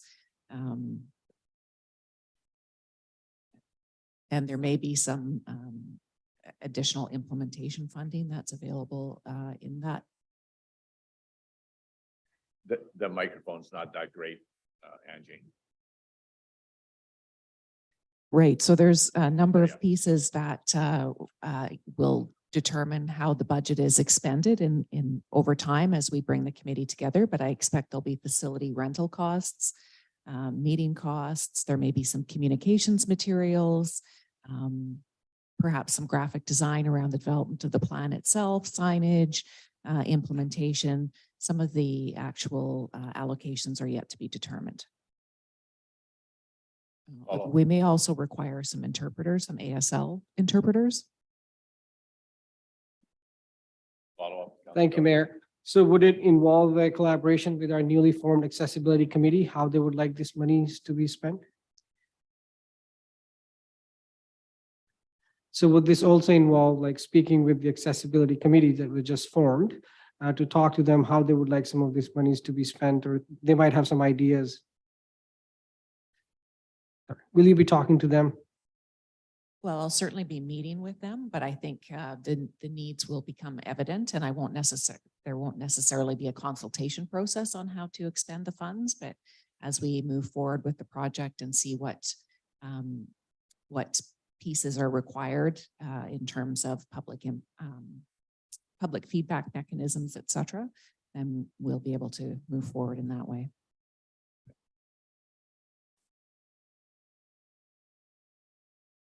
Very on, Ms. Holmes.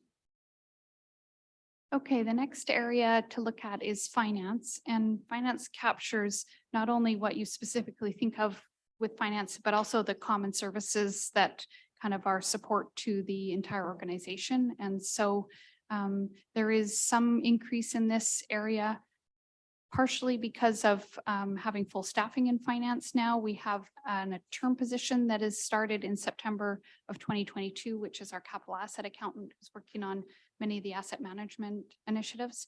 And we weren't fully staffed last year, so there's a bit of an increase over last year's budget as well as actual. The minor capital items that are in finance are the things like the valuations of our assets that are continuing, 145,000. There's 144,000 for other asset management initiatives, as well as an amount related to the implementation of a new accounting standard that is legislated that we're just going through this year. Fortunately, some of the information required for that is quite consistent with our asset management initiatives. So we've been able to gain some efficiencies in that regard, but it does require implementation by the end of this calendar year. So we're working on that as well. Some of the metrics that we track in finance, just in terms of number of notices that we issue for property taxes, utility bills, as well as homeowner grants that we assist in processing. The province has taken over some of these programs and they're done online now, but there's always a number of questions that come from residents with respect to those programs. So it hasn't been a significant drop in our workload in that regard, because we do support many of our, especially older residents in those applications. Okay, the next area that is, as you know, quite a significant chunk of the overall expenditure budget for the city is the RCMP, which is made up of contract for officers as well as charges related to facilities and other services provided by the RCMP. So currently we have an allocation of 17 officers, but in the financial plan, it reflects a move to 18 officers as of 2024. So you'll see a bump in the financial plan next year. Typically, that increase has happened about once every 4 years. Last year, council deferred that by a year. So that is how it's reflected currently in the financial plan. And each year we provide a letter to the RCMP stating our agreement with the current allocation. We've had some discussions already about that 15,000 population kind of tipping point where once Parksville hits that level, our costs increase quite significantly, not only increasing our share of the per capita amounts from 70 to 90%, but there's also additional costs that we share in that we don't share in now, as well as some costs that will be at 100%. So I've estimated that the year that happens is about a $1.5 million increase. So it is quite significant. There's been a number of municipalities recently go through that, Lake Country being one of them, and they've shared some of their experience in creating a reserve a number of years out to try and put aside some funds to ease the transition to that significant increase. Just for your information, a current per capita officer rate is $214,000 a year. So our share of that is about $150,000 a year just for the officer allocation in our contract. The other thing that happens as a result of the contract amount is that once each year, they do actually rationalize what staff was actually provided. So if for whatever reason, an officer in Parksville was pulled to another project of national or regional importance, Parksville wouldn't continue to be charged 100% for that. So we kind of get a credit back. So that happens about once a year that we would typically get a credit. Last year, it didn't kind of balance out that way, but so this reflects the cost of all of those officers, because at the end of the day, that is what we've contractually agreed to, but typically the cost has been less. As you'll note, 2022 actual last year was about 2.8 million, and we had budgeted 3.2 million. So there's a savings there of $400,000. So just as a suggestion, if council did want to contemplate establishing a reserve related to policing, either for that implementation once we pass over that 15,000 threshold, or at some point we will be required to provide space for the RCMP detachment in sharing with the region as well, but that will come at some capital cost. So what I've seen a lot of municipalities do is establish a policing or safety reserve that can provide for either of those things, so that would give council some decision-making ability to apply it to capital or to apply it and ease that operating cost. Lake Country this year decided not to ease. They just pulled the Band-Aid off and did the tax increase related to the jump from 15,000 population and left the money aside because they know that they are going to need a new detachment building in the near future. So that's the decision they made. But I think if you were to establish a reserve, you'd want to keep it flexible in that regard. Certainly, this is something that if council was interested in this, we could provide some further analysis with a suggested amount that might look at how many years out. With the population kind of forecast we have right now, see that happening in 2027 or 2028, but of course there's no way to know.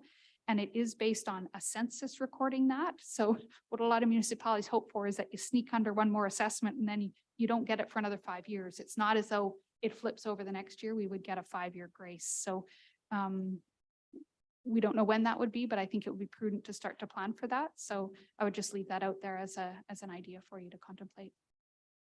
Thank you. And council, you notice I wait for Jetta to finish the one, and then that's when I go for questions. Yeah, so you don't have to interrupt.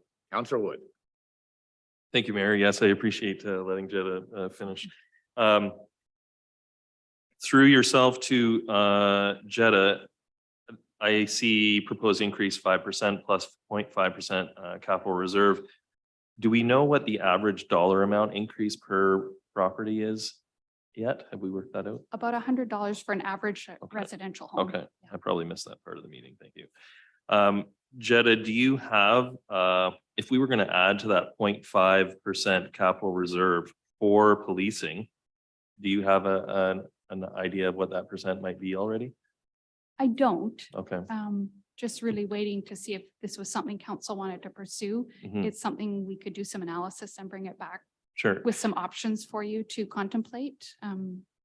Sure. From my point of view, you know, I think part of our job is to look forward at what costs will almost inevitably be coming. And if we can smooth that transition out by planning for it a little bit, I feel like that's a big part of our job. So I would certainly love to hear further analysis of that and what we might recommend, say, to add to that capital reserve that could be used in the Through the- future. Through the mayor, if I could offer a couple of suggestions that I have seen in other municipalities. The first is to not even add a percentage, but to use whatever surplus ends up falling out of your budget in any one year. So in this case, what we would do is when we had the rationalization of costs of the prior year, we would bring a report to council and say, here was surplus for the year. And then council could make a direction to contribute that amount to the reserve, i.e. it's already been budgeted and collected. It would just be a matter of directing that to an RCMP reserve rather than accumulated surplus that's unrestricted. The other thing that I have also seen is that non-market change, i.e. the new growth in the community, is whatever amount of property taxes is collected on that amount is put towards the policing reserve, almost reflecting that that's where the population increase is coming from. Again, it's incremental to your standard property tax rate. So that's a couple other ways that you could contribute without actually adding a percentage. Now, you could also add a percentage. So we can certainly bring some analysis back on that as to what those numbers might look like over time. Okay. Good. Councillor Grant. Thank you, Mr. Mayor, and through to council and Director of Finance. This concept of reserve, I'm very much in favor of. I wonder whether maybe we could propose creating an emergency response reserve that would contemplate not just the increased policing costs that we foresee down the road, but also the fire hall as well. Does that give us some more flexibility if we were to just have a general reserve fund for emergency response services that allows us to be a little more flexible if, for example, we don't hit the mark on the policing side, we can still take some of that and put that elsewhere that is related to emergency response. Yeah, through the mayor, I've seen that as well. I think that's a good idea. Yep, that would be certainly something that could be done and provide some level of flexibility while still making sure you're putting the monies aside. But I think we'd want to do the analysis of perhaps if you're trying to accomplish both of those things, looking at a contribution amount that provides for both of them. And yeah, I think that would be fine. Thank you. If I would maybe like to put forward a motion then to ask staff to prepare a report on creating an emergency response reserve fund, like an analysis of what that would look like, that would incorporate an additional assessment on the taxes, but also I don't know if a bylaw or whatever would be required to divert any surplus funds from previous tax years into that reserve fund. And the reason further to what I was saying earlier, I think it might be a good idea to just have it be a bit larger pot that combines different elements to give us more flexibility and also maybe avoid some of the discussion around population increases being the source of, because it's not just population increase that costs more for emergency services, it's other things that also affect that. And just to avoid that being the hang up for when people are asking, why am I paying more taxes? I would like to comment on that first, if I could. My only concern with that is you had made a suggestion about directing the surplus. Is directing the surplus instead of actually a tax requisition of both, yeah. Oh, just a report at this time. Yeah, okay, because the thing is that report would have to include the fact of what we have already perhaps allocated, like we talked about putting reserve fund for the fire department, for the renovation of the fire hall. I think we're creating reserve there. So it's good to have the conversation, but I really want to make sure that we're putting a bunch in the reserve, which is great if it's come from surplus, which we already built for. Recognizing where we are right now in this inflationary spiral, we got to, it's prudent to do this, but we got to make sure that we don't slam our taxpayers here. So it's all the good financial, but anyhow, so just my comment on that.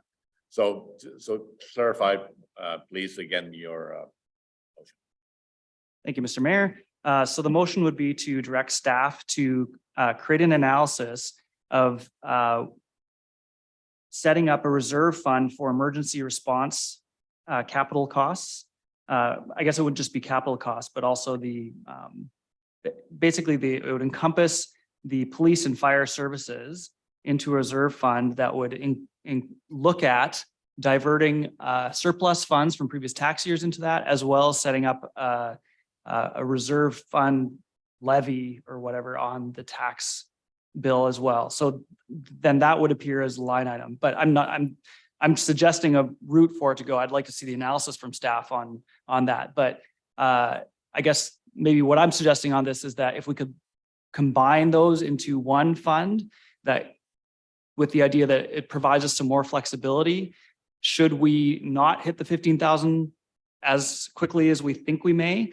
And then if that's the case, then maybe we can divert that into other initiatives around emergency services that, again, aren't necessarily tied to population. Is that clear? Yes, and I'd like to, Jetta, if you could comment on that, is that a reasonable request? Do you understand the intent Yes, of that motion? And Yep. is that a reasonable request yes, to achieve what we're trying to do? yes. Thank you. So I would say that the motion is on the floor. I would need a seconder for that. Councillor Wood seconds for discussion. Thank you. Councillor Grims, you have first go. Thank you, and sorry for my incoherent rambling on that thought, but I think hopefully it's clear where I'd like to, why I'm trying to set it up in this way. I'd like to see some more flexibility on how we can allocate these funds, given that we don't know how quickly the population increase, but I also would prefer that we don't make this a conversation about population increase. Instead, it should be a conversation about making sure that we have the appropriate emergency services in place now and in the future, and that is why we'd be levying additional funds from the taxpayer, is to ensure we have the emergency services that the population currently needs and in the future. Councillor Wood, if you choose, you get next at the mic. Okay. Councillor Beal, Councillor Gore. Thank you, Mr. Mayor, and through to Ms. Holmes. I did hear Ms. Holmes, you said earlier an RCMP reserve or a safety reserve. So I took that to mean something larger as needed.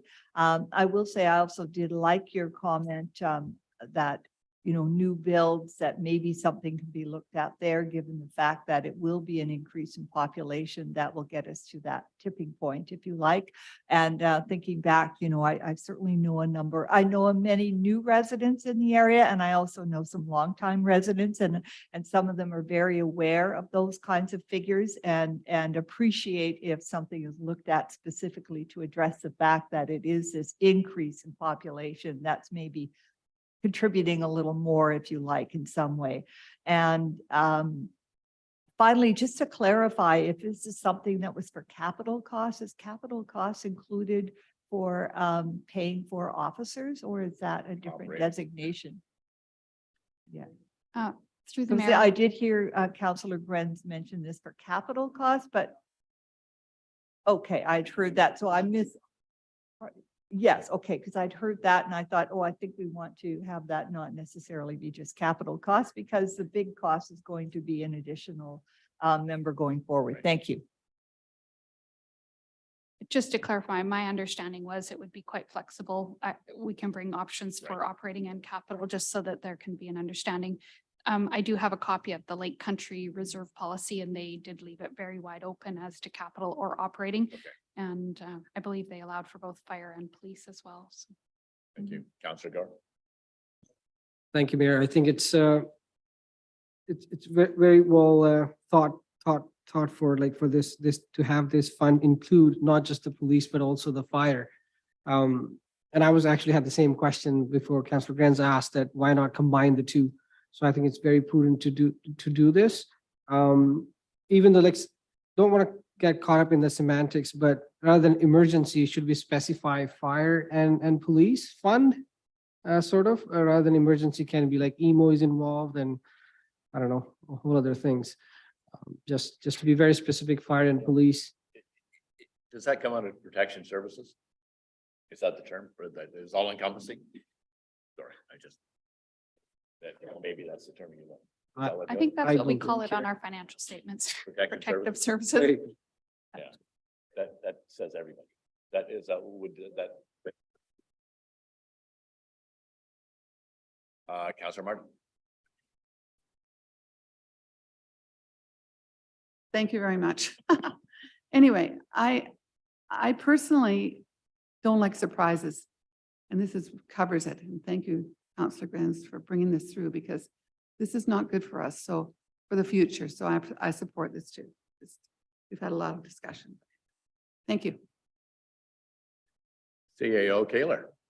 Sorry to interrupt. I just want to give council a little bit of a time check. There's someone else using the room at 12:30 again, and we're about halfway through the presentation. So what we had planned to do is pick up where we leave off today at the next budget meeting. So just so folks who are perhaps in the audience will be aware that what we don't get through today, we will be continuing on with the same slideshow and similar theme at our next council meeting.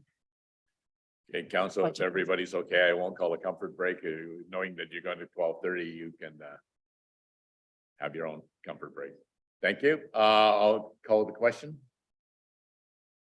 All those in favor? Carried. Thank you. You're on, Jen. The next within our protective services is our fire rescue. A few things to note here. As I think you've heard directly from the fire chief himself, is there is a struggle to get a full complement of volunteers. So currently we have 32 paid on call members and 7 paid staff. 44 would be a full complement. And so we're a little bit short on that.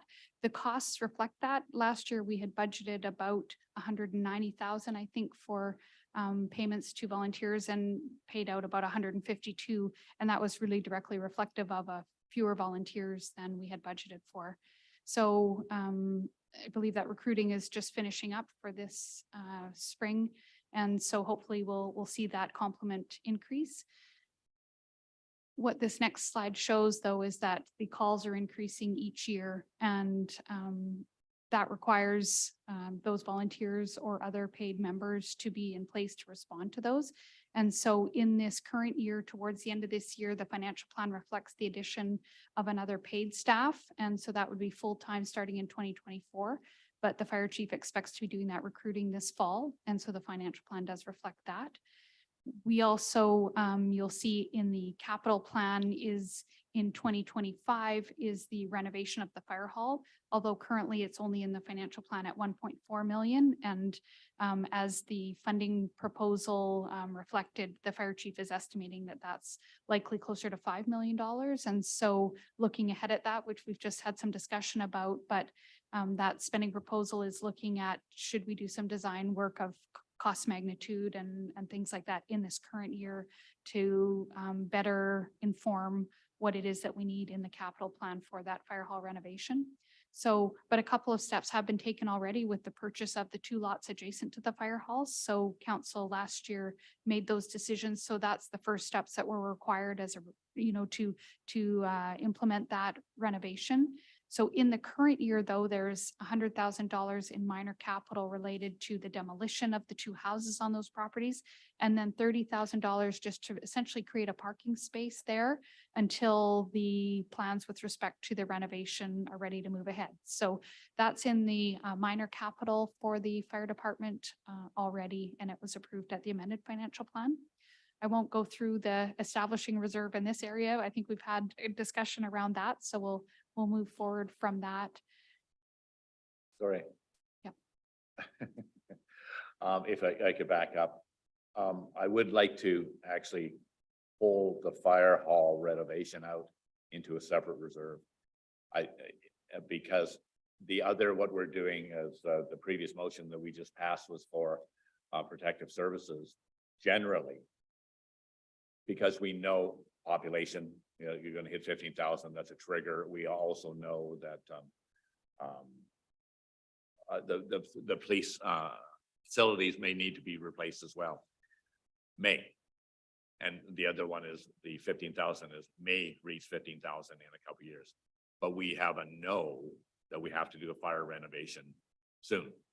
So I think it's prudent for us right now to establish allocating money ahead right now. If you say $100,000 seed money to implement a initial design for the fire hall renovation, because it's a lot to go through.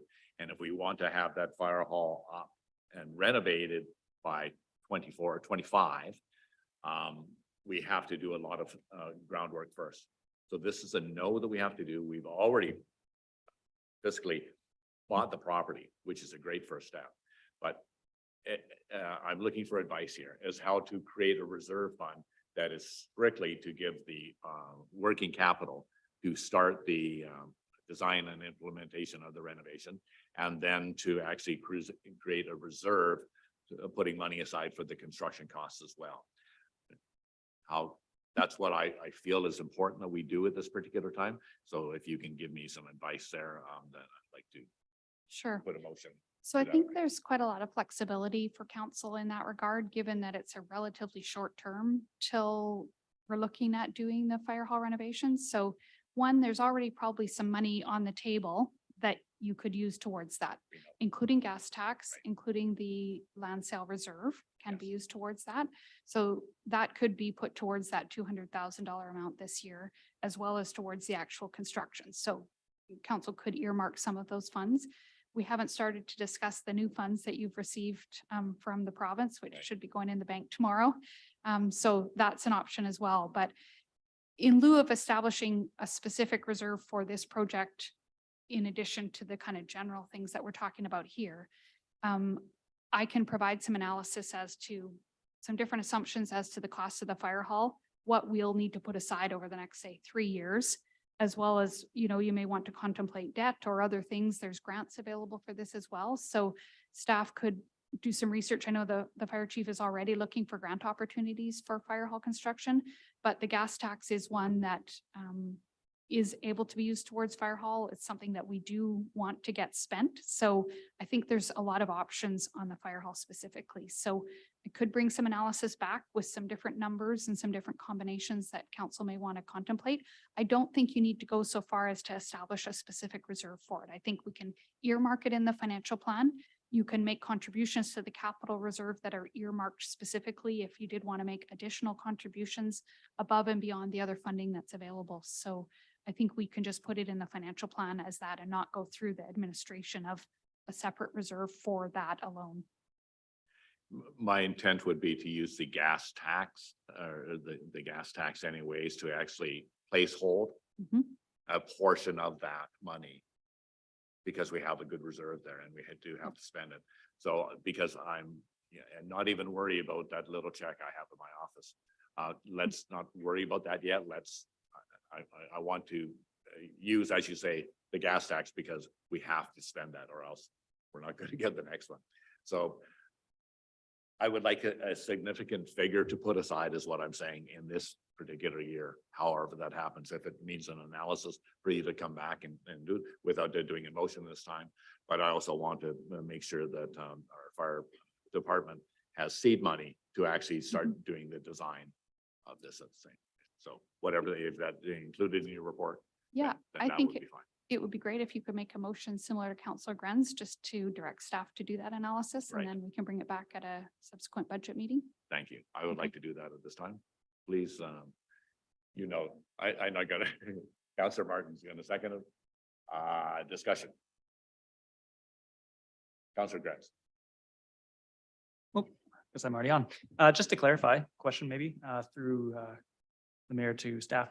The So there's the gas tax that we would immediately allocate just in the budget that would cover the seed fund aspect. The reserve fund piece is a separate one, and that is, if I'm not mistaken. And so the previous motion would cover that analysis of what are all the bits and pieces that we'll need to contemplate down the road for covering, whether it's fire hall, police hall, all that sort of thing. That's what you staff will come back with. Is that correct, or? Through the mayor, mostly. I think that we would provide some analysis for the kind of 3 to 4 year term on the fire hall renovation in and of itself with some funding that is already available.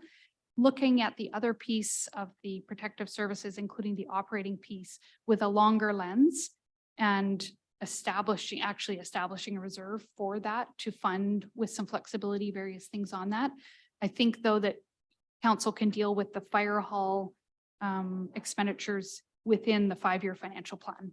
So I think there's a way to earmark it within the financial plan without going through the administration of incorporating it into the protective services reserve, if we call it that. That said, I think that then council, once that's all said and done, is to be looking ahead. Okay, when's the next renovation and what do we foresee that, so that whenever we're building significant assets like that, we're always looking to the future as to the replacement. So it may be that the replacement of that renovated hall becomes part of this other reserve that you're suggesting. So that's where I think it would become part of that. Okay. Yeah, and thank you for that. And it's exactly that. You looking at the fire hall renovation on a smaller window timeline than the more operational fund for the reserve for protective services. So yeah, keeping it, within the study, but as a separate folder over here, as this is specific for this. That's would my intent. Right, because I think similar to the police, there's a tipping point in our fire service as well, where there'll be more paid staff, right? Which will Right. be significant increment. Right, yes. Right, or another fire hall or whatever that might be. So Yes. I think it's a similar kind of analysis where Right. we're looking at these different tipping points where the cost takes a bit of a jump to provide that extra level of service that's required. Great. Yeah. That's great. That's exactly what I want. Any further questions or comments on the motion on the floor? All those in favor? Unanimous, thank you. Okay. Are you okay? It's a good point. Yes, yeah, good point, Councilor Gore. Yes, before we run out of time, I'm reminded that 12:30 is approaching rapidly here. And we haven't asked for any comments from anybody that's online. I would ask, not right now, to Amanda, is there anybody online? None at all. Is there anybody in the audience that have any comments or questions?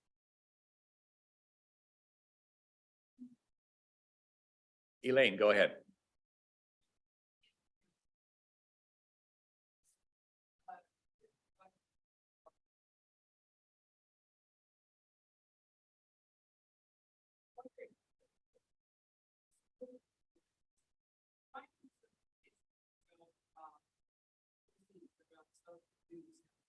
At the same time, things like that, we don't want people coming to work sick.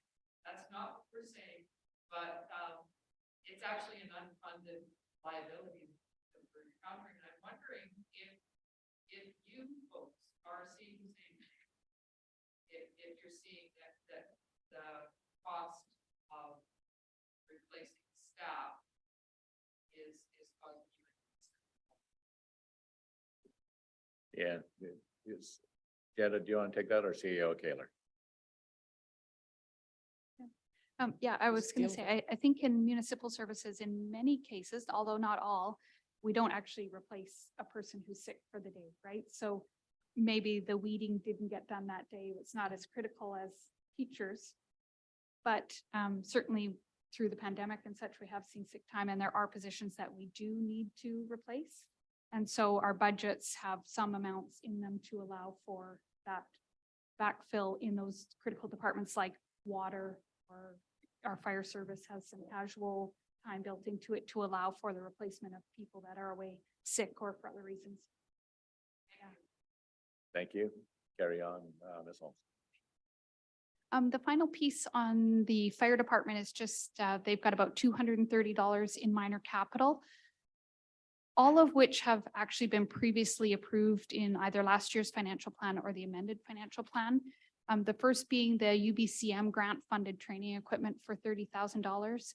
The reporting dashboard and the mobile data terminals and the operational guideline review were all items that were brought forward in last year's financial plan for this year. So they're just being funded in the current year, but we're in last year's financial plan. We've already made reference to demolishing the two houses adjacent, and you'll see the picture there that shows those two adjacent to the fire hall parking lot. And they have a replacement of their photocopier this year that's been in the financial plan, and we budget for those through a recurring timeframe. So that's the minor capital that's reflected in the fire department's operating costs this year. Councillor Grad. Thank you, Mr. Mayor. Super quick question. The $30,000 allocated towards the parking lot, is the intent of the parking lot, temporary parking lot for public use or for the fire department? Through the mayor, the intent was for the public use, which is why we're suggesting to spend a little bit of money to make it safer, parkable, and, you know, graded and all of that, bring in a little bit of gravel to make it appropriate. Yeah. And the proximity to downtown is helpful, I think. Yeah, and I'll just further comment on that in the fact that it's a parking lot that's going to satisfy a need, but it's also temporary. It's a temporary parking lot, so you know we're not going to go over the top, but it will make it safe for the parking and permeable surface.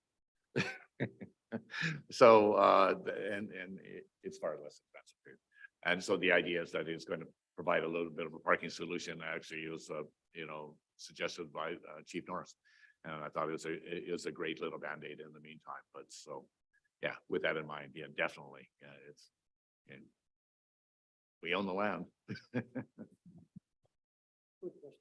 Councillor Gordon. Thank you. Thank you, Mayor.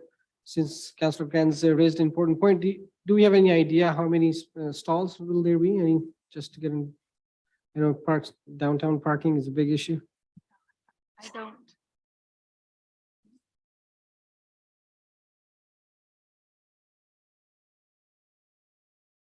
Oh, third. Okay. Thank you. This is probably a good place to stop just in terms of where we're at. So as our CAO mentioned, we'll just continue on Monday at the next meeting, as well as we have I'll bring back a couple of other items for consideration, including some information around the new Growing Communities Fund. What we'll do then is likely look at water and sewer funds at the meeting following that. So just because in terms of time, we would probably finish that up, and then we would be in a place to look at all of this together and for council to give further direction on all the bits and pieces that we've moved forward as you're moving along here. And just a question here, Jetta. Like I have the one that we had from the last week where we had a lot of the staff, the wish list and so forth, that, we're all just ready to jump in and pass resolutions, make it happen, or just light them on fire, or whatever we're going to do with them, hit that shredder machine. But the opportunity for these, to have our discussions on it will be at the next meeting or at the following meeting. Like, when do we cut loose on this? Right. Of course, you can do it at any time. Yes. But yeah, I think yeah. council would likely like to hear about where are we at on a property tax Right. increase, as well as proposed water and utility rate increases. So it could be at that April 12th meeting, you could consider that whole picture. Yeah. Or then we would look at subsequent meetings as we're moving through the process for a kind of decision-making meeting, or it really will just depend on where we're at. Sure. What we may look at is I'll touch base with Amanda as to the next meeting. Maybe we allow for a little bit more time to have that opportunity, but we'll just see where we get to on each meeting and have some flexibility around that. Yeah, yes, and I think it's important that we get all this background information first. It's great. I just want to make sure that council understands that the opportunity is coming. I'm just trying to give us an Right. indication of when that's coming. Yep, for sure. So it would be best to handle it all at once, in my opinion, so that we can build it or take it down where we need to after we have all the information. That's great. I really appreciate it. Okay, thank you. Any other questions for Jetta before we turn? We covered the public, all the questions and so forth. Do I have a mover and a seconder for adjournment today? Please, that would be Councillor Wood, that'd be Councillor Martin. Seconded. Thank you. All those in favor? We are adjourned. Thank you so much.